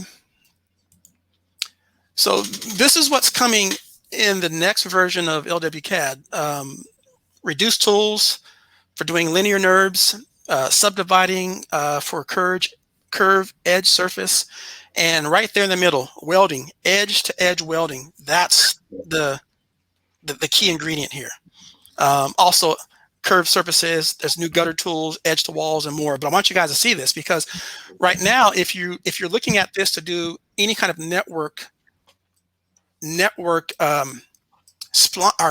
patching, you're best to do it this way, which is to just use the control curves. Again, you're about 99% accurate. And again, most cases when you're doing NURB surfaces, it's about the flowing surfaces. But if you really say, I have to have that 100% and I want to, basically patch individual like this, that's the problem you're gonna run into, which is without the edge welding. Because with the edge welding option, it would have basically perfectly welded those edges, and you would have a perfect patch in terms of converting it over to quads. Does that make sense? Anybody have any questions on that? Because that really got me for a while. It's not really too much of a limitation, to be honest. Like I said, in most cases, when you're doing NURBS modeling, it's pretty flowing. But just be aware of that for now. If you're looking to do this kind of, say if you're modeling a teapot, or you're modeling something in 3 different views. Maybe you've got a picture of a tea kettle, and you've got the front, the side view, or even car modeling. For now, you want to probably be safer to stick to doing that network patching. And again, all you need to do is make sure that you always keep that UCS turned off, and you do your snapping in the perspective view, and you're good. It's actually a little easier. It's faster having to do that versus having to go and connect, because then when you do your connections for your actual patching, you're basically just doing lofting. So any questions before I move on? Like I said, this was the part that didn't work last week, but I just wanted to make sure you guys understood this, because this is really cool. I mean, it's powerful now, but I showed you that roadmap of what's coming next. And what in that video, if you go to the LWCAD manual, one thing that he says in that video is he specifically says that the additions coming are going to be geared more towards NURBS modeling, like just organically as a whole, versus just CAD stuff. I mean, you can still do organic modeling, but you're going to really get that enhancement in the next version of LWCAD, which means the great news, of course, is there's another version in the pipeline. So development is strong in LWCAD. Okay, so I don't see any questions before I move on. We clear? Cool. Okay, let's go ahead and let's close that out. And the next tool is Quads Patch. It's pretty simple but effective tool. I'm going to just make a 8-sided disc here.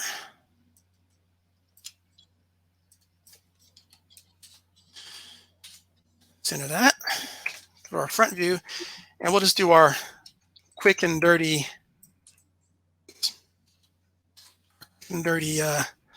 base levels. There. Some detail here.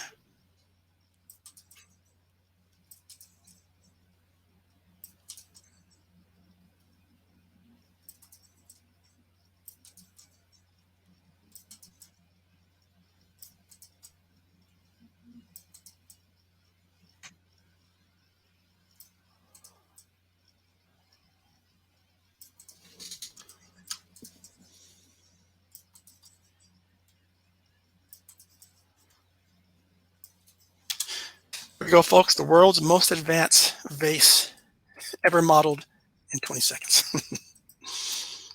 So that. Okay, so this tool is the quad to patch tool. So let's say, for instance, you're working and modeling in quads, and you want to convert your quad model into spline patches. You have two ones. You actually have a quad patch, which is interactive, and you have a quad to patch command, which is just kind of a one and done, but I prefer to use the quads to patch. And actually sometimes the quad to patch overall command has crashed on me, so I'm going to go for the quads to patch. The advantage of this is you've got two options. You can work interactively by just selecting the surface. And I'm patching in real time. I think you guys can see that. So I've got a NURBS right next to the quad patch. You can do that.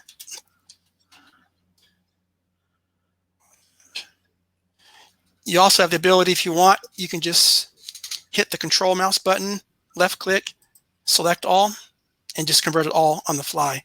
The interactive is nice. I mean, for the most part, you're probably generally going to do that, but if I can answer a question real quick, there's a few comments here. Let's see. Ron Mellon made some comment about does anybody know something about the future? I guess some of the future LightWave. No, in terms of LightWave's future, no one knows anything yet. I mean, just we have no announcements yet. The last announcement we got from VizRT was that they were not going to kill LightWave; that they were going to keep it going. But you know, that's the latest that we've gotten. D.W. Berman has a comment on, says a bit late to the party. What's the special discount? Okay, so do me a favor. If you go to the LightWave Users Group Facebook page, it's all on there as an announcement, and I will post that link to you right now. I put it right on our LightWave Users Group Facebook page. And here it is. Here's the link to the user group. I'll just put it in now. And it is the very first thing. It should be an announcement on that page, which lists the deals you're getting and how you're able to get it. Yeah. And D.W. Berman, just as an FYI, the most important part is it does end. Technically, it ends next Monday at midnight, so it ends on the 10th. It's a 25% discount. The links Stephen gave you has all the price breakdown, but it's 25%. But that's for new users, upgrades. So there's different tiered price depending on if you're upgrading from 5, upgrading from older version 2018. All the information is there. But the most important is it does end next Monday at midnight. But because I've been doing these demos, I thought my fourth one was going to be next week, but it's Mother's Day. So technically there won't be a fourth demo on the ArchViz tab until 2 weeks, which is after the demonstrations, after the promo's over. So I literally just emailed Victor on our break and asked him if he can extend the promotion to, say, the 17th. I don't know. It's because of the time difference. Before we end today, I'll double check to see if I got a response, but I can't promise there'll be an extension. So possibly, but worst case scenario, you've got until the 10th, May 10th at midnight to get the 25%. Okay. Discount. And also, I've been sending out emails to the whole mailing list to the LightWave users group. So if you're not on our mailing list, here it is now. I'm posting it into the chat box. Okay. So go to that link, give me your name and email address, and then you'll be on the official LightWave users group mailing list so that you're notified about all of this stuff. That was it.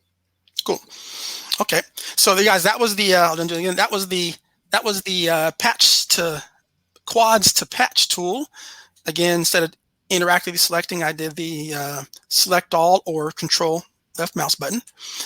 And so again, if you're more, if you're more comfortable in patches, but yet for some reason you want to be in NURBS and you want to have that kind of nice, easier display, it's pretty much a one-click solution. To say add depth to this, we'll get to this tool in a minute, but I'll just kind of give you a quick early peek. There's two different extrude tools. We'll use what's called the Smart Extrude for now. And I just click, and I've got grouping turned on. Oops. Click my surface here and hold the shift key down, and we'll add some geometry.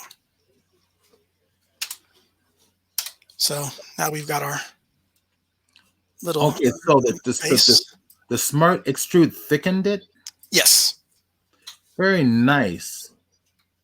You know And what? we're actually going to go into the Smart Extrude even more in detail in a few minutes. But if someone's thinking, well, how do you add depth? That's a way. Now, of course, if you would have done your initial model as a sub patch, you could also we'll just do it since this is the roundtable, right? Let's do that, because I would because I've been using thickener. I think that's what we have in LightWave, right? Yeah. Again, now this is NURBS, so I'm going to actually show you the thickener. Now we can't use thickener for NURBS because, but the equivalency of it is extrude, the Smart Edge Extrude, because what you can extrude with that tool. But let's go ahead and undo this, and let's take it back to our quads. So now we'll just go back into multiply, and we'll just do a traditional thicken. Right. And we'll see if we get the same results. I've actually never tried it. We'll see if we get the same results. So let's just do a simple thicken. Let's make sure normals, one segment. You got to get in really close because there's little areas in there that thicken screws up on. Yeah, I think this should be pretty easy because this is pretty. This is a pretty simple object. Yeah. So we thickened it, right? So now let's go ahead and take our thickened quad object, and now let's run it through quad to patch, and let's see how it handles interior existing polygons. Quad to patch command, or excuse me, cat to patch. We'll do the select all, control left mouse button. Works like a charm. Okay. So you can do it one of two ways. So again, if you're strictly in NURBS and you're modeling, you're patching, the equivalency is the Smart Extrude tool. Or again, if you're a quad modeler, you can pre-thicken it. So we've got options. That I mean, especially when I'm doing my my 3D printing stuff, I need to thicken quite a bit, and I'm finding that I'm having to thicken way earlier in the modeling stages. Because if I get too sophisticated with the shapes, thickener just does not handle it very well at all. It does not. I need to use another technique. Okay, and then of course, for some reason, if you need to go backwards, and I'm going to show you guys something that I've noticed. I don't use this function quite a bit, but I've noticed this a few times. We'll see if it produces it. So let's go the reverse. Let's go. We've gone from quads to patch. Now we're going to go from patch back to quads. So if you're modeling in NURBS, and you want to go back to patches, we'll do the reverse operation. Now, what's interesting is I've noticed this. It converts it back fine to the exact same object, but there's always a section gone. So usually when I've used the quads to patch, generally I'm dealing with surfaces and curves. I'm not really dealing with whole objects, but I have noticed that when I've done this particular object, it does. So worst case scenario, you can always just go in and just do a bridge between the two. I'm going to send a note on the form LWCAD to see if that's a bug or not. Because that should not be happening. Yeah, that's not something you want to deal with. Yeah, I think it looks like it's an open NURBS object, and that's the problem, isn't it? Yeah. And the funny thing is, it's. Let's click on edges here. Actually, we'll see if the topology reveals. Is there a way to close it before? No, because it was converting from a NURB object back to a quad. So it thinks it's an open NURB. It was an open NURBS the entire time. Yeah, which is interesting. You know what? Because generally there's other parts of LWCAD when you're doing NURBS where you actually have a closed button on and off. It's a tick button. Well, let me ask you this: when you went to the polygon mode, um, did you try merging points and see if that did anything? Would solve this problem? No, see, the problem is that the command backwards is oops, get right here. It's just patched. It's just patched to quad, and there's actually no numeric requester. It's just a one-click command. So if you go patch the see, the thing is, it's you're in NURBS, and it's taking NURBS back to patch. And even though this started started off as a quad object, let's just say, for instance, your initial object you started off was strictly NURBS, and you never did it. So it's just a one-up command. And like I said, in all honesty, I generally use this command not on object. I'm usually doing it when I'm doing like with patching.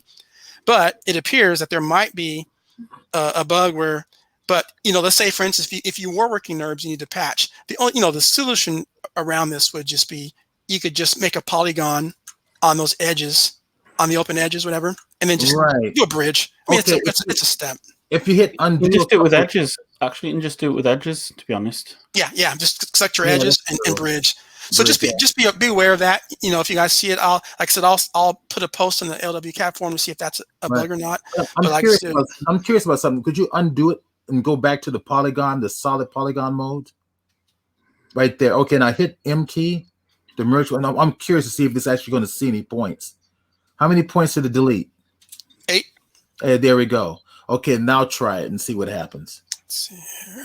No, that was probably an error due to the thicken tool. Yeah, that's what I'm thinking too. Oh, but actually, make sure there's not any 2-point polygons there. Yeah, let's look at our statistics. 2 vertices, polygons. Let's delete that. Yeah, and that might screw it up. Okay, so let's do our patch. That's why this is a LightWave Roundtable. We're going to try to screw it up. Quads to patch tool. There we go. Interesting. Oops, 1 second. What happened? Okay. Nothing. Quads to patch.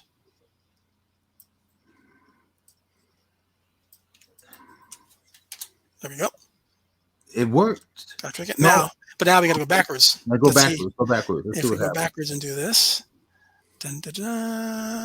patch to quad. It didn't work. Actually, it was even worse. It was even worse. Actually, if you go back one step, I have a question. Okay. So you had previously, when you did the thicken, it made the point where you did the extrusion sharp edged. Can you mirror that with that geometry? Can you sharpen the edges at the top and the bottom as when you did the thicken? It was actually a very there was a sharp 90-degree angle. See, let's take this all the way back. See how far there we go. So from here, you want to do what, Andrew? So when you previously used this one, right? So you turned that patch to quad to patch, right? So I'll go through the steps so I can show you exactly what I mean. Okay. So quads to patch. Yep. Select all. Boom. Right. Then you did a thicken. The actual because this is now in all NURBS. The other one we just did was coming from patch out. So we'll go back to edge. Now you're getting on the same page as me, right? Okay. So we're going to go to the smart extrude. Right. And click that there.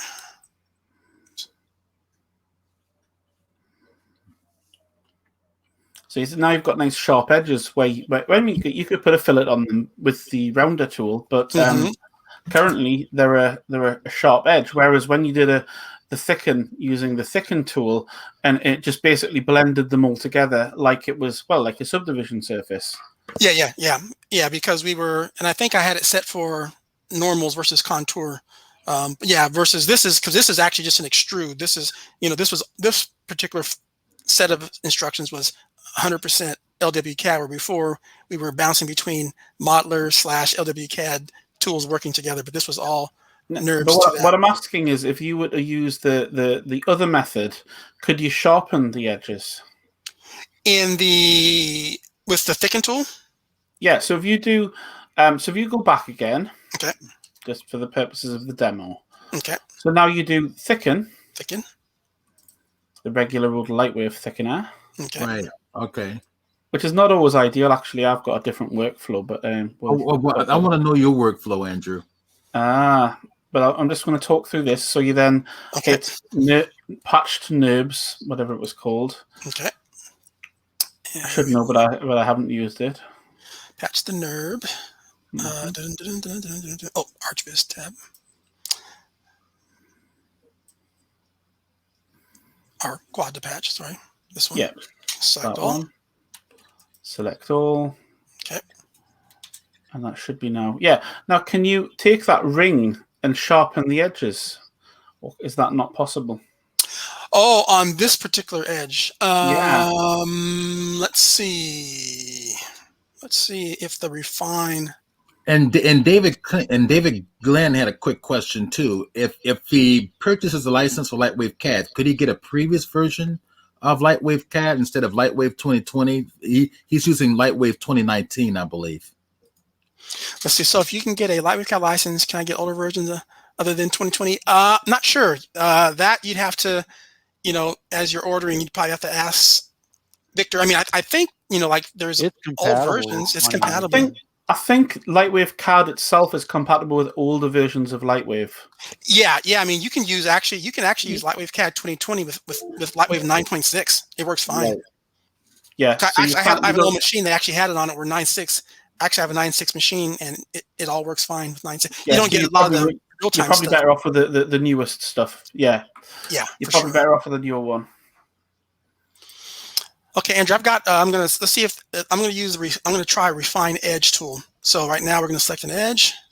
Let's see if this will recognize this. Oops.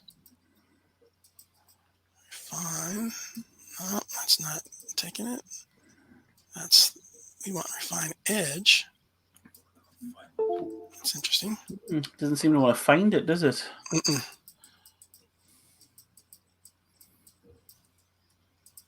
Refine. It's interesting. Short answer, no. So probably now what you could do too, I'm guessing, is maybe in your initial. I mean, even though we did do the VOS with just the old outline, and we used the extrude to thicken. But I mean, I guess technically you could always make your initial spline, kind of like when you're doing the wine glass with the lathe tool. You always do the inside interior. You get the top and you come down and you draw your circle. So I guess you could probably make your initial outline and just maybe do a loft, like maybe make your initial profile of your VOS with the proper curve control at the top, and then you would do a radial clone, so you can maybe get a nice 8, so you get a nice round segment, and then just do a loft in the U direction and patch it like that, so you've got your hard kind of edge built right into it. That'd be a workaround. Oh yeah, I mean, there's plenty of ways you could fix it. I just didn't know whether you could do something like with patches, actually sharpen or refine edges in a way. So now I know you probably can't. Let's see if it needs to be pulled back really quick here. I'm going to jump over to my other computer. Oh, I closed that screen. I don't think that was in that list, but that might be, maybe that's in the list of things to come. But so it looks like as of now, you're better off controlling your curve. It's not great, but in LightWave, you can use if you use a Catmull Clark, you can sharpen the edges. It would have been nice to have a similar feature, but it's very powerful. You just have to plan how you're going to do it. Yeah, and I'll make sure maybe between now and the next one, I'll always, every week I put a little side note. Maybe I'll put a little deeper dive tonight into the Refine Edge, because the Refine Edge does. I mean, the Refine Edge, essentially, it didn't touch these, but the Refine Edge does work on surfaces. I mean, that's kind of what it's supposed to be, to add and take away details. So I'll look into that further to make sure. Essence says select edge option. I don't think there are edges there. You can't actually see them. It's just a point cloud. Yeah, because these are NURBS. Yeah, gotcha. These are NURBS. I don't think. I mean, if you go to edge, does it say anything? I bet it doesn't. Yeah, it says you can literally see statistics 0. So there's nothing in LightWave to select. Yeah. Yep.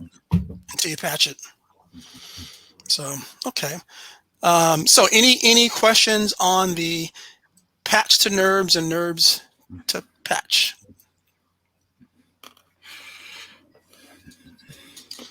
Okay. I'm going to undo this. I'll show you one since we're kind of in this feature. Let's do this. I want to show the smooth edge option. So let's go ahead and just for now to make it easier to see, I'm going to take this and I'm going to just copy this row, and I'm going to, I'll just go ahead and delete the rest. So we just have a segment. So we're going to go back and do our patch our quads to patch tool one more time, and I'm going to do this in 2 steps. I'm going to do this to here, right to this point. I'm going to close the tool, and now I'm going to do the second part. Sure, oops, make sure I've got all these. Oops, got that from there. So I basically now have 2 separate patches. And again, obviously, if you're making a vase, you wouldn't do this. But let's say you're modeling, you're making your NURBS from scratch, where you're drawing your patches, and you've got a connection. And here comes the old dreaded sharp edge. If you guys can see that, Mm-hmm. you know, let's say you don't want that edge there. You want it smoothed out. There is a tool called Soft Edge, and you simply just select that edge, and it'll smooth that out for you. And what's nice is you see these 2 little dots here. You can actually say, okay, right now it's smoothing the edge between these 2 patches, but let's say I want to just have it smoothed on the right side of this patch. I can click this, and you'll see that the smoothing, that turns it off. So now it's only smoothing on the left side of these 2, where if I click back here, it's doing everything. If I click on this one, it's now only making the smoothing point on the right side. So that's nice. And what's nice about this too as well is, let's say you want even more fine control.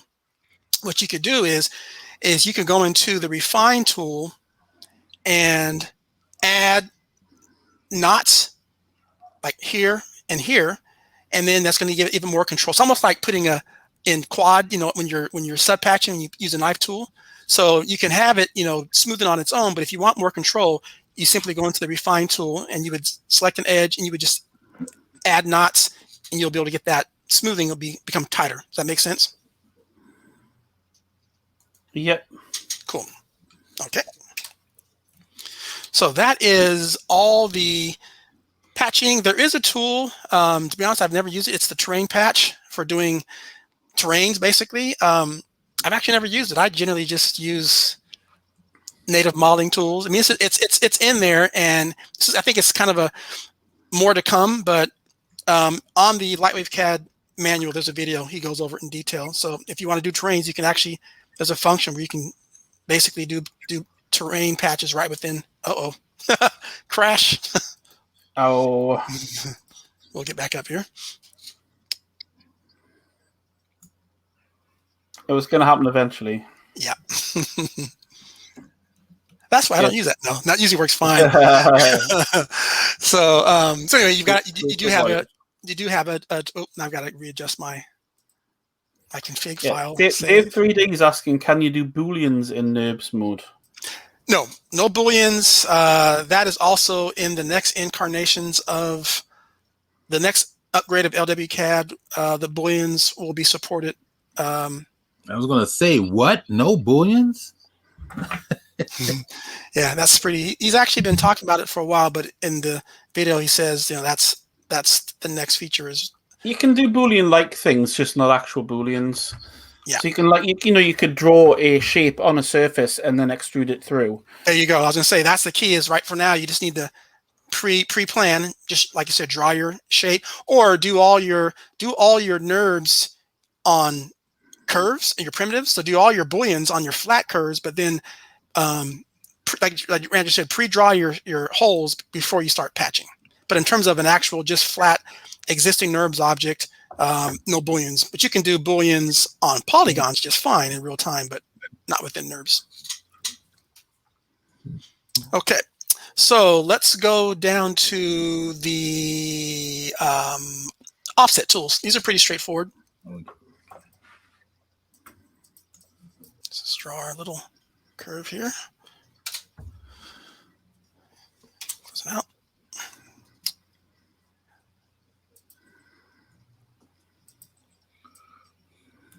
Select our curve, shift key, oops. Offsets, and what's nice is for the offset, you can do You move offset down the numeric again down. Oh, sorry, sorry about that. everybody's going to ask you again, I bet. I forgot about the crash. Oh, there we go. Yeah. Can you guys see? Bit higher. You can go a bit higher than that, but A little bit. Oops. It's funny. I'm looking over in the other monitor on a delay, so let's take that up to about a little bit more. there. Let's see. We get a little bit more. Yeah. Right about, there you go. Right there. Okay. So with your offset curve, you've got the ability to do both single offsets, double offsets. You have the option to have your endpoints connected, unconnected, base curve. You can remove your base curves if you don't want them. Fix end tangents is really cool. If you have the fix end tangent, technically it's offsetting it like mathematically correct, but if you take the fix end tangents off, you get, I don't know the way to explain it, but you get another option. The old version of LWCAD only had this way of doing things. Yeah, so, that looks kind of wrong. It's like it's not the same thickness. So to fix that, you just hit fixed end tangents. It's still not looking right. Yeah, it could be based off of the.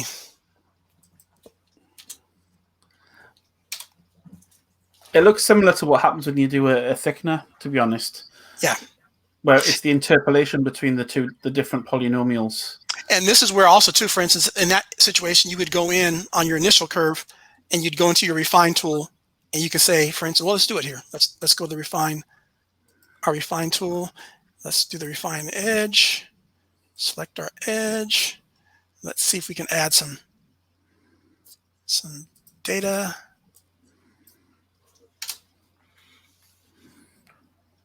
I mean, I guess if you add a bunch of segments, can you add segments to it? Yeah, let's see. I just added, let's see what happens. I just added, right now I'm in adaptive mode and I'm just going to set it on high. We've added, you can see here. Yeah, it's added a bunch of points. Data there. And let's go back to the offset curve and see. Oh, that's a lot better. So just needed more points. Yes, that's your fix. Now, if I turn off of the fixed ends tangents, that's a little more correct.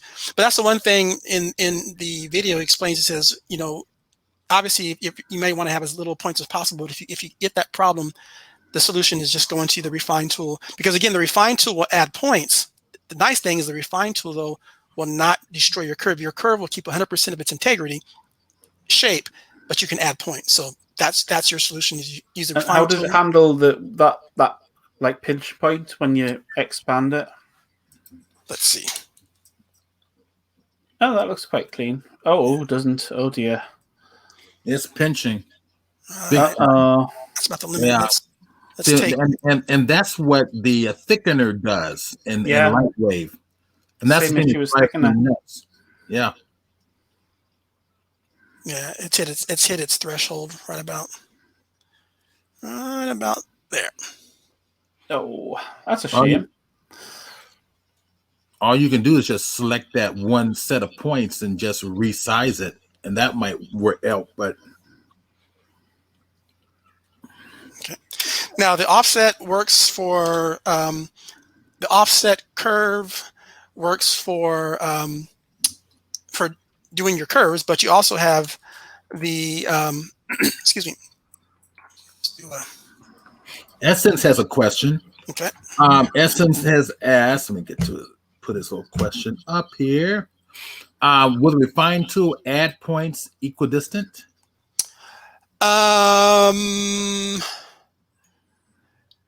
No, I don't think so. I just saw.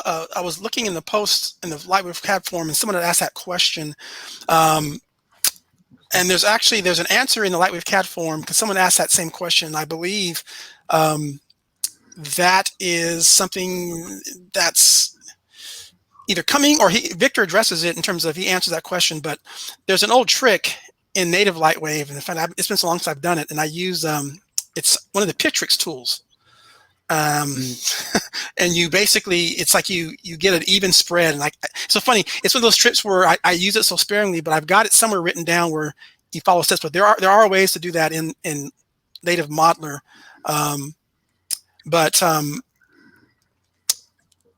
Yeah, I should have written that down because that question was actually asked in the LWCAD forums. I suppose it doesn't matter so much because when you're placing things on that curve, like if you're using that curve to say place a fence, it would place the posts equidistantly, ignoring the spacing of the gaps, wouldn't it? Yes, if you're using like cloning tools, absolutely, because the cloning tools, you've got the ability to do it in pivot mode, object mode. So yeah, if it's a reference curve, for sure. And then if it's something where you're saying, for your details, even the evenly space, because you have so much control in the refinement, you're not going to really run into that problem. So yeah, you're probably with the most case, even if it couldn't, if you're using that curve for references, yes, you just go into your clone tools, which has, like Andrew said, it's got stuff built in that it'll do stuff evenly based off of, pivot points of the actual cloning object. So this is offset edge. I'm just using a plain LightWave polygon object. So again, if you need to do any kind of edge work, pretty simple, straightforward.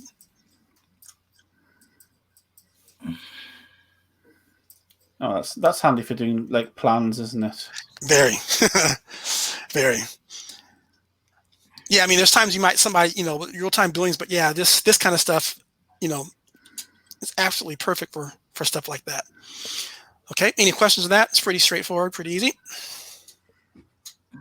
Okay. I do have one question. When you do that, does it do the geometry intersections properly? Like, for example, is there any open edges after that operation? Okay, let's try. So I'm going to offset that one here. And let's offset this one there. Let's go down to our topology TR and open edge surfaces, none. No, shared surfaces are all good. So it's sharing the surface. No curve ends. We didn't use a curve. No disconnected curves. And so, yeah, it's good. Cool. This is a really handy tool. You guys, this topology TR tool is really nice because, like I said, there's a lot of times, especially if you're doing like ArchViz and floor plans, where you start getting into lots of little small curves and holes you can't see with your eyes, and this becomes invaluable. Well, yeah, it's very similar to it's a NURBS friendly version of the statistics tool for LightWave. Yes, absolutely. Where in a way you can tell if there's open edges and stuff. And the cool thing is, and it still obviously doubles back for just native LightWave polygon objects too, which is really nice. Okay, round corner. It's pretty straightforward. Same. Oh, sorry. These tools used to be combined in one. Now it's actually round corner and round edge. And I always click on round corner thinking I'm on edge. So let's take this back. So now Steve White just made a comment that third powers booleans are for subpatch objects. LightWave CAD booleans are for regular polygons. They're real-time but destructive. Okay, that's kind of weird. Who says Ollie Dog posting some strange stuff on here? It's like a spammer. Yeah. Does everybody see that? Is that a spammer? Yeah, I'd say boot him. He keeps posting it. Really? Let's see. I have to ban him on the. Yeah, because he's just posting a stupid clown face or something. Yeah. Oh my gosh, we've been Twitch bombed. We've been Twitch bombed. Oh, hilarious! People have, I guess, nothing else to do, right? No. Pretty sad. Evidently not. Okay, you guys. Here is the round corners tool. Obviously, this shows up. This shows up in LightWave through various tools. But actually, you know what? Let me do this. Let me give another example to make this a little more clear. So let's do a polygon line. and then we'll do a spline, connect it to it. Okay. So with our round corner, not to be confused with round edge, which I always do. So our round corner is pretty simple. Click our corner. You've got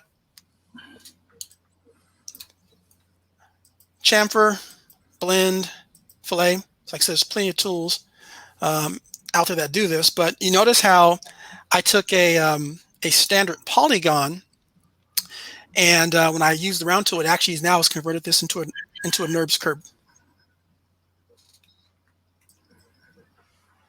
It's very nice. And with the chamfer, but notice on the chamfer, it's still polygon. And the blend also. So the chamfer and the blend and fillet will turn it into a NURBS curve. And you can select individual ones if you want.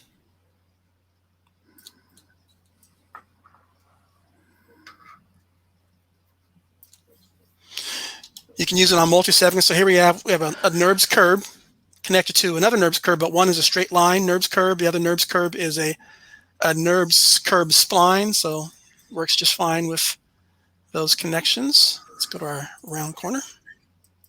Oops. Oops. Oh, round corner. Round corner. Oh, maybe not. Let's do this. Maybe just go to point mode. Let's just delete those and we'll see, make sure that it does affect that. I'm assuming that should be just fine. Well, let's try. Let's see something here. Maybe that is rotation. Let's try this one. Oh, wait a minute. Hopefully I'm not getting that weird I must restart modeler thing again. You might. Yeah, let's try. Let's make sure. Okay, offset's working. Let's go to a round corner. Okay. No, looks like it's crashed or something. Yeah. Okay, let me just close this out really quick.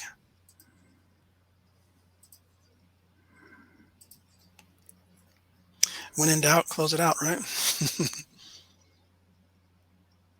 Okay. Oh, hey, at least it's saved by config. Oh, yeah, because it didn't crash. It saved by config files. Yeah, because you closed it, didn't crash. Yeah. So let's try this again with curve, and then we'll connect it to a standard line. Go to our round corner. Maybe that's weird. That's weird. Yeah, it's odd because it was working A second ago. Yeah. Okay. And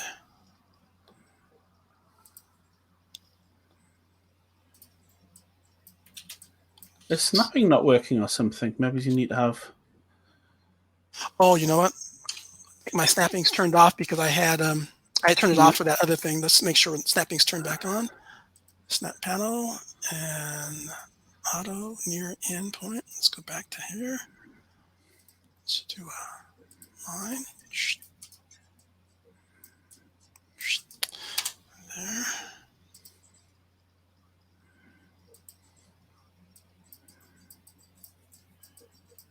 That's really bizarre.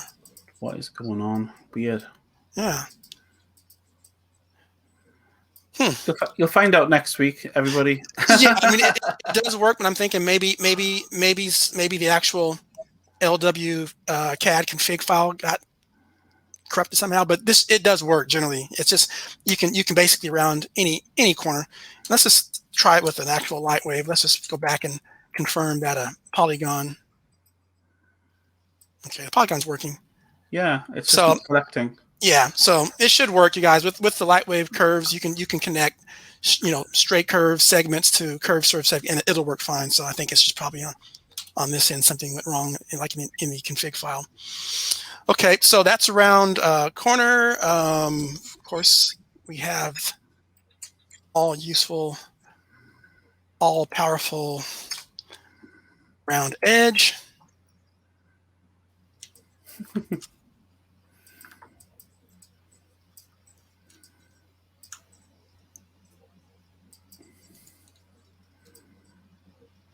Yes, Daphne saying she's impressed that you keep your cool when it's crashing. Honestly, if I was doing this, it'd probably crash every 5 seconds. So I know what it's like. So pretty straightforward. The rounder works a lot easier, cleaner, obviously, than actual rounder. But the nice thing is, again, you can work in polygons and NURBS, but for most cases, you're going to be using this in polygon mode. But pretty straightforward. I think you guys have probably all seen this many times with LightWave CAD demos, but you do have your rounder. I think the only thing I would say is a criticism. It's not that it's a flaw, but the fact that it doesn't edge mode doesn't work with like edges. Oh yeah. And like you can't just treat them as edges. Yeah. Because I would automatically go, oh, edge, oh, that doesn't work. Oh, I have to kind of use its special custom selection method. Yeah, that smart selection edge. Yeah, because sometimes you'll in your brain you start going around a corner and you're like, oh, I can't. Yeah, I know what you're talking about, and you have to kind of know your rounding abilities. Yeah. I mean, it's really powerful. Don't get me wrong. It's just like that would annoy me. Yes. Because I do like the edges, especially with the chamfer tool. That works properly in edge mode. Let's go back to here. Yeah. Although it won't work with that because it's NURBS. One knock I think Victor made on the design was going away from LightWave selections to the smart selection. Yeah. Which is probably necessary because of what he's doing. That could have been.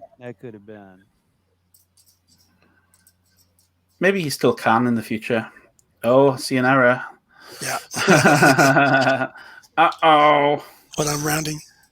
But you guys, for your, I won't even say simple, but for your simple to medium, high end, again, imagine just even doing stuff like this with the rounder tool. I don't even. Oh, it would error out. Yeah, and the real time feedback, and the rounder tool, you're a gajillion different things you have to set and stuff. So, I find it really handy.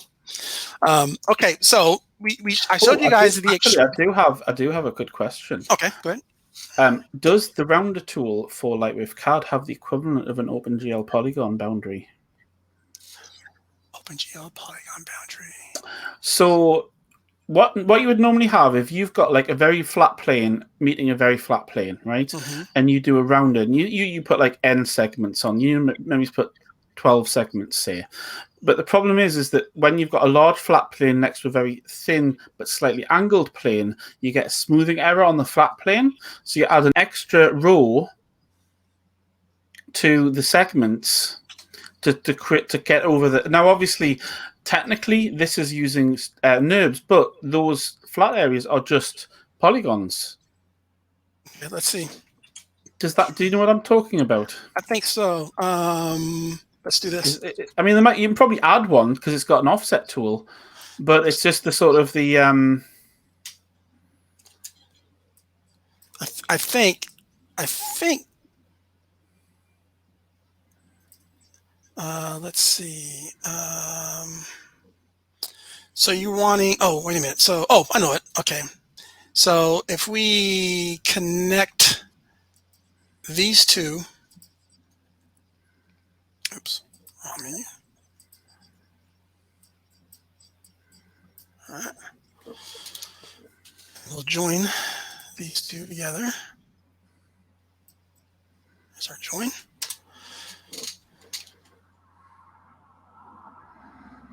Are you talking about that, Andrew? Just like having a slightly off. Yes. And so you get that, and then because of that, if the polygon on the right was very, very large, you would then get the problem where you've got like a small polygon blending into a very large one, Now, if that's a Oops. very simple shape, you might not notice it. But if it's got complicated curves coming into it, then you'll get weird smoothing anomalies.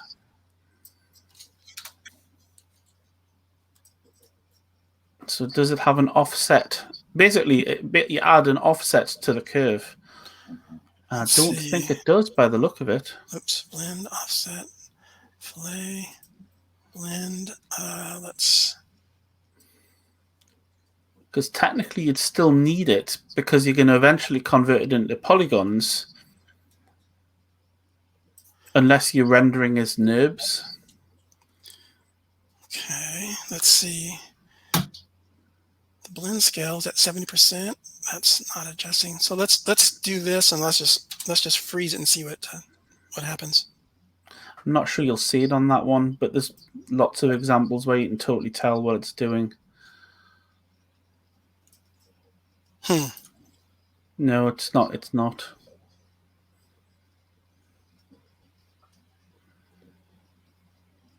Interesting.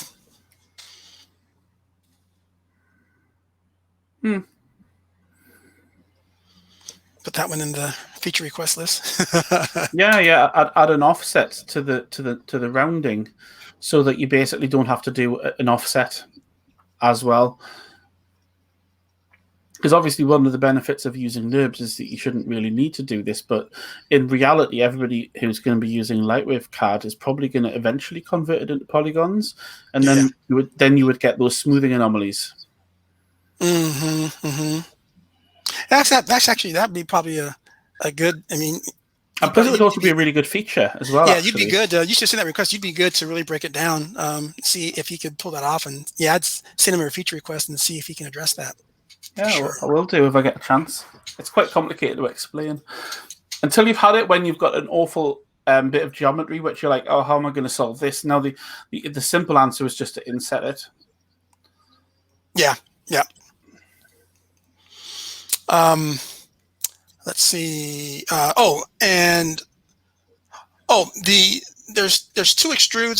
The regular, there's a smart extrude, you guys are seeing, and there's an extrude tool down in edit tools. The extrude tool down in the edit tools here, it's basically just LightWave extrude. Matter of fact, I'll just show you the dialog box. The nice thing is you can extrude both polygons and NURBS.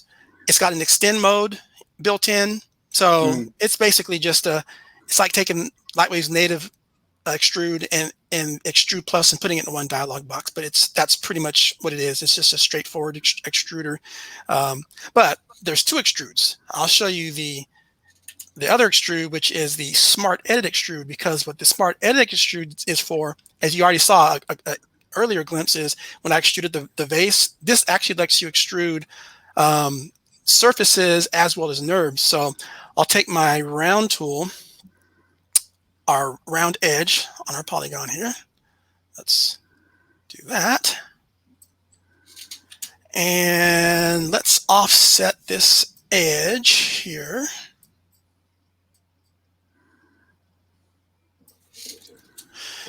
And with the smart extrude is now you can actually, again, you can do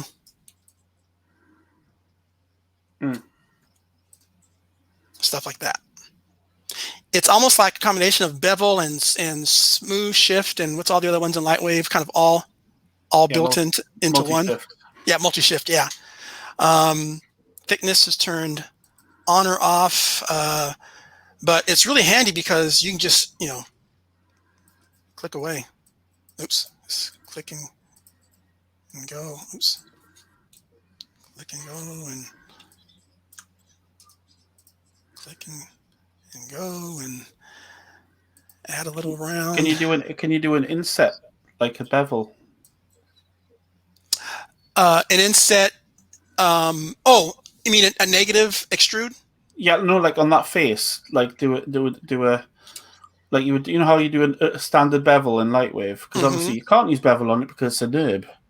Let's see. I think I tried that. I think. Oh yeah, you can. Yeah. Yes, I almost said no, but I was like, oh yeah, you can do. So if you were to say, let's go ahead and do this edge here. Let's do an edge, offset edge on this right here. Oops. Let's do that. And we'll just take a smart extrude.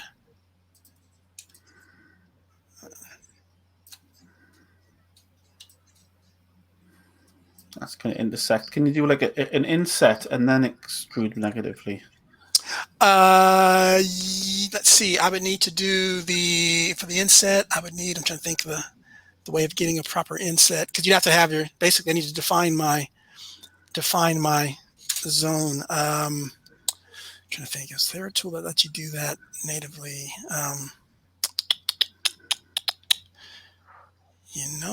I'm asking all the tough questions. Let's see. Now, if this is I guess I could technically, okay.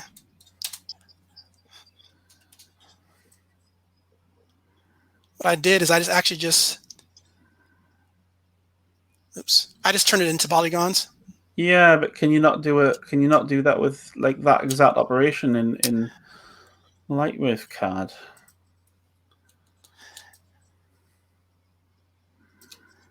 Not that I'm aware of.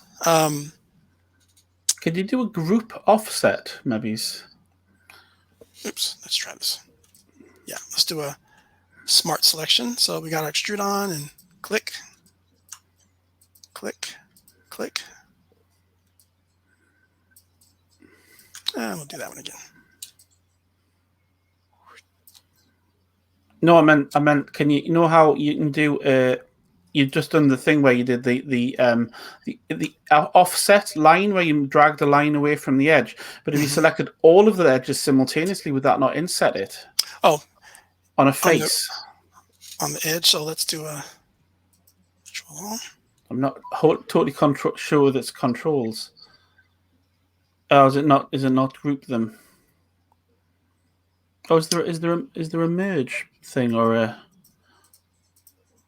No, it doesn't, does it?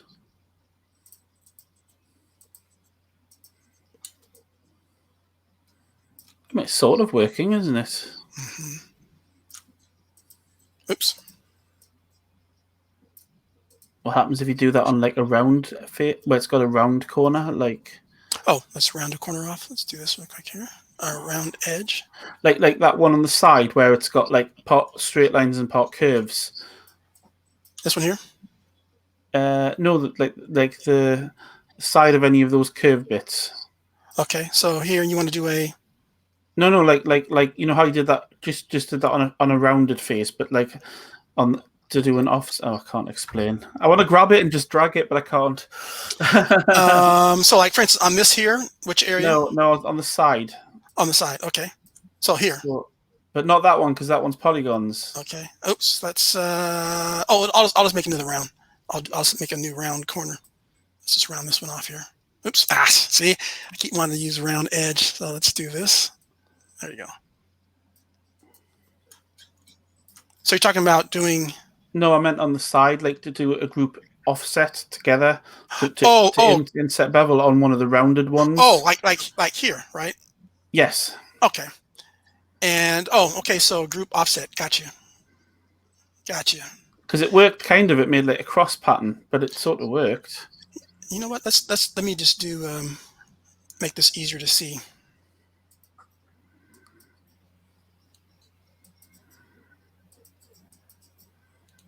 Yeah. Oops. There we go. Yeah, that worked. And now you want oops. Now you want to just doing a group extrude. Yeah, well, just extrude that internal face, I guess. And I suppose that's the only problem is you can't do a diagonal bevel, can you? Like a classic bevel. Uh-oh. Don't crash. Ah! But yeah, you basically just need to do an edge offset to get your groups up, and then you would just select that individual face. So yeah, so technically. Well, that's 2 feature requests I've got from. Okay. Let me show the last of the. Well, this is pretty much You got 5 minutes left. Okay. Oh, darn it! I should have jumped to this one quicker. Okay. This is pretty fast. So I'm going to draw, I'll just draw 3 curves. Oops, should be spline. Okay. And I'll we'll do 2. I'll do a line. And then we'll do a spline. Oops.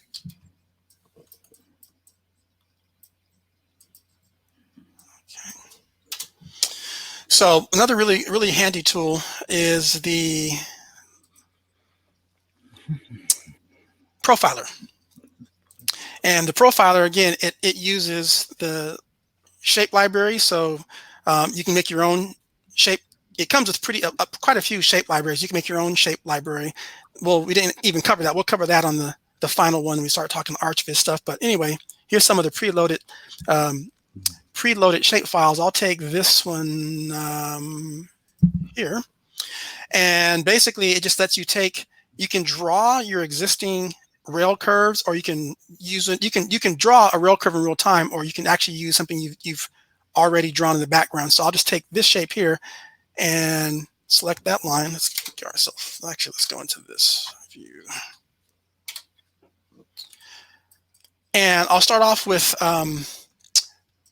We will do a based off of the rail ends.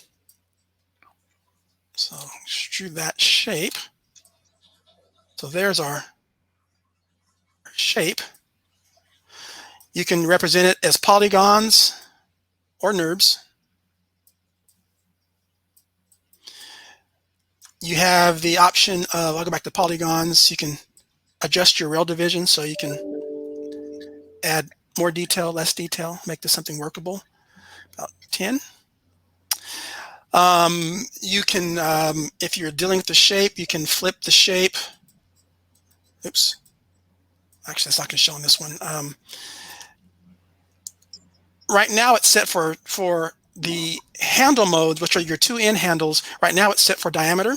So if I just hold the shift key, it's adjusting diameter, but I can also switch that to angle, and I can adjust the angle. Now, right now it's set for rail ends, so I'm actually going to go to segment ends. So right now I can treat each portion of this curve separately. So let's say I want to just scale up the.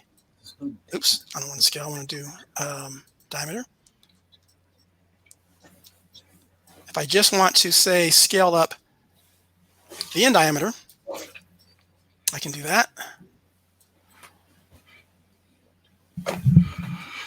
If I want to say just adjust the angle of the one end, so I can do my twisting, change shapes on the fly. So change that shape. Let's change it to a star.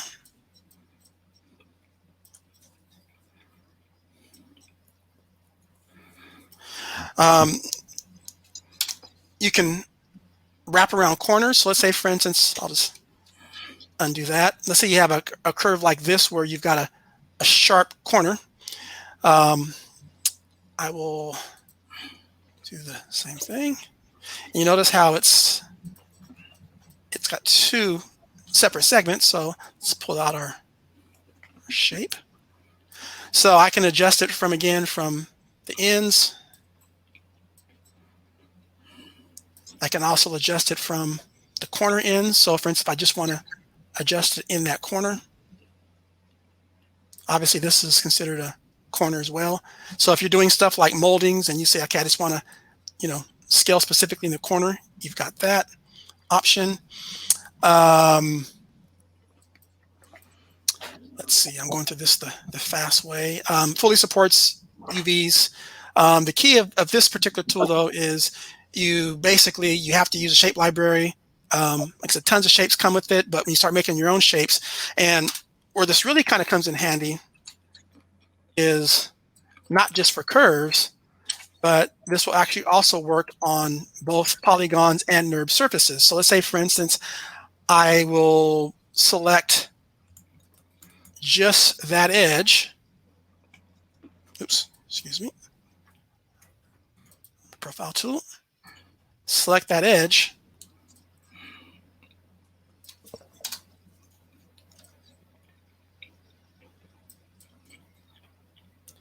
and I still have full control over things like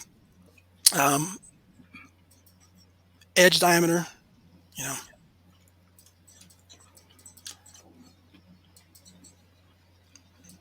edge angle. Put this back in NURBS mode. I can still, even though the actual object is a polygon, I can still work in NURBS. So I've actually got a NURBS profile working on the edge of an actual native LightWave polygon object. This comes in really handy when you're doing stuff like, you know, moldings. Oops.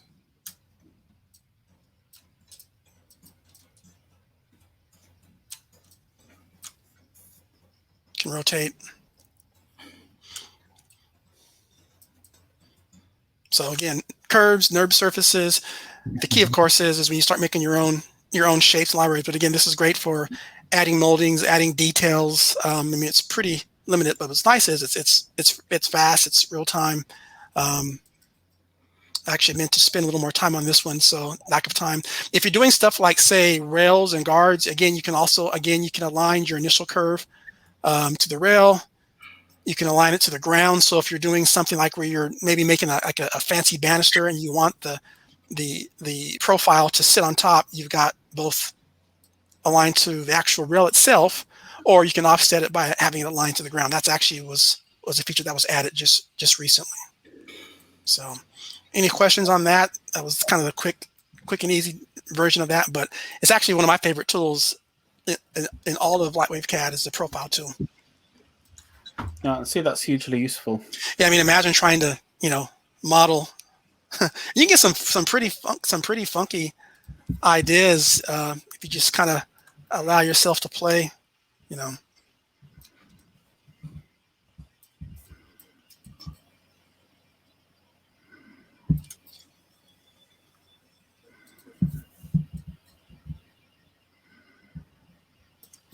Imagine trying to model that.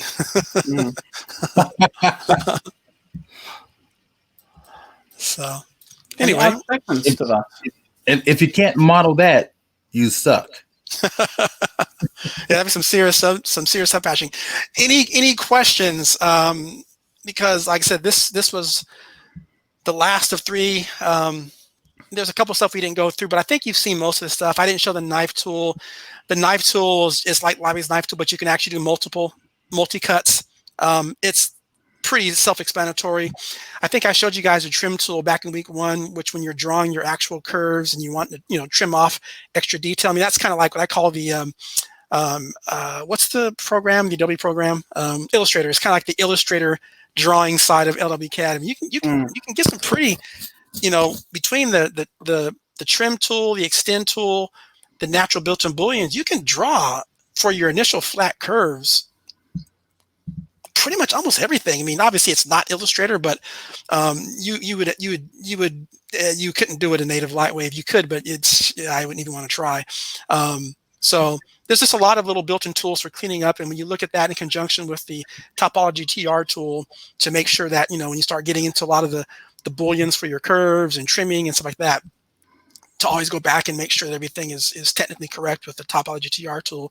And that's where, again, when you're starting to do stuff like logos, if you're, you know, tracing logos, which we've all done, I'm sure, 1,000 times. I used to always use the native tools in Bezier Curve, but now it's just so much easier and faster to do it all in LWCAD. So there's a user, Peter, I can't think of his last name. He's done some really good posts on the Facebook page where he's done some really good logo stuff and does all of his curves in LWCAD, but he's got these really beautiful logos and organic shapes and stuff. And so that's, again, going back to my kind of whole point for these first 3 was just to say, yes, this thing is a beast when it comes to CAD work, which we'll show the next time, but, you know, don't just think of this as strictly for building houses. This is a lot of functionality for everyday modeling. Just the snapping tools alone, I can't live without.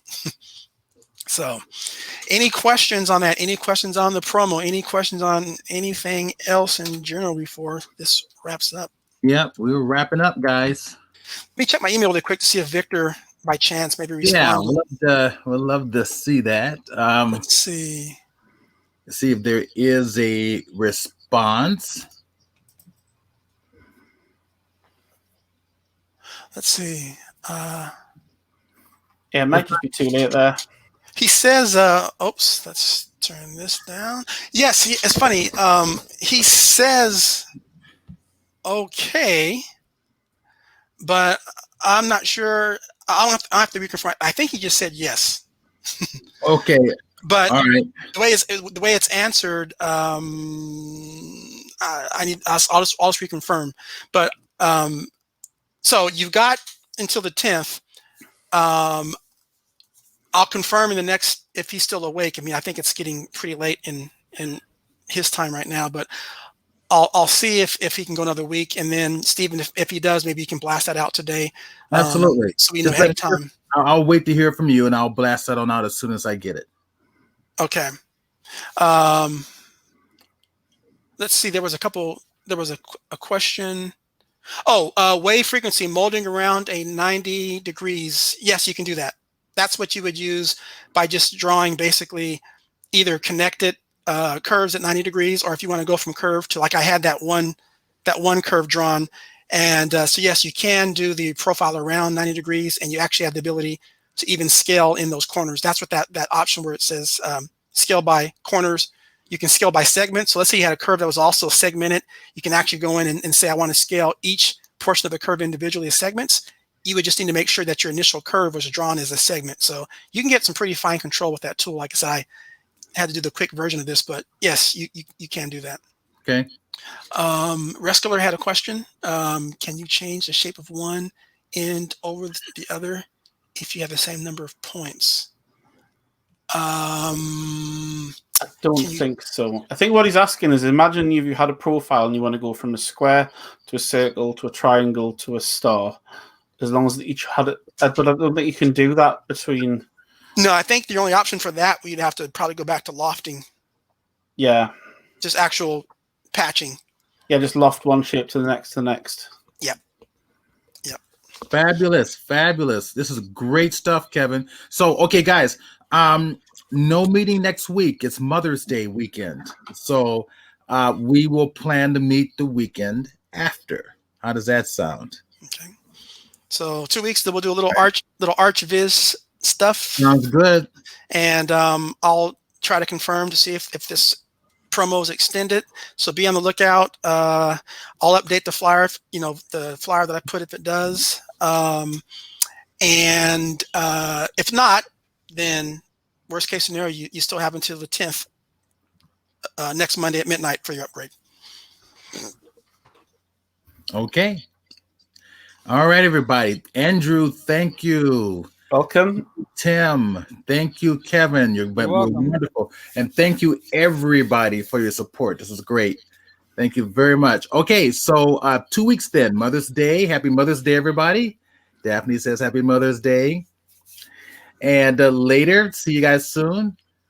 All right. I'll have a lovely, totally non-interesting weekend next weekend, I think. Absolutely.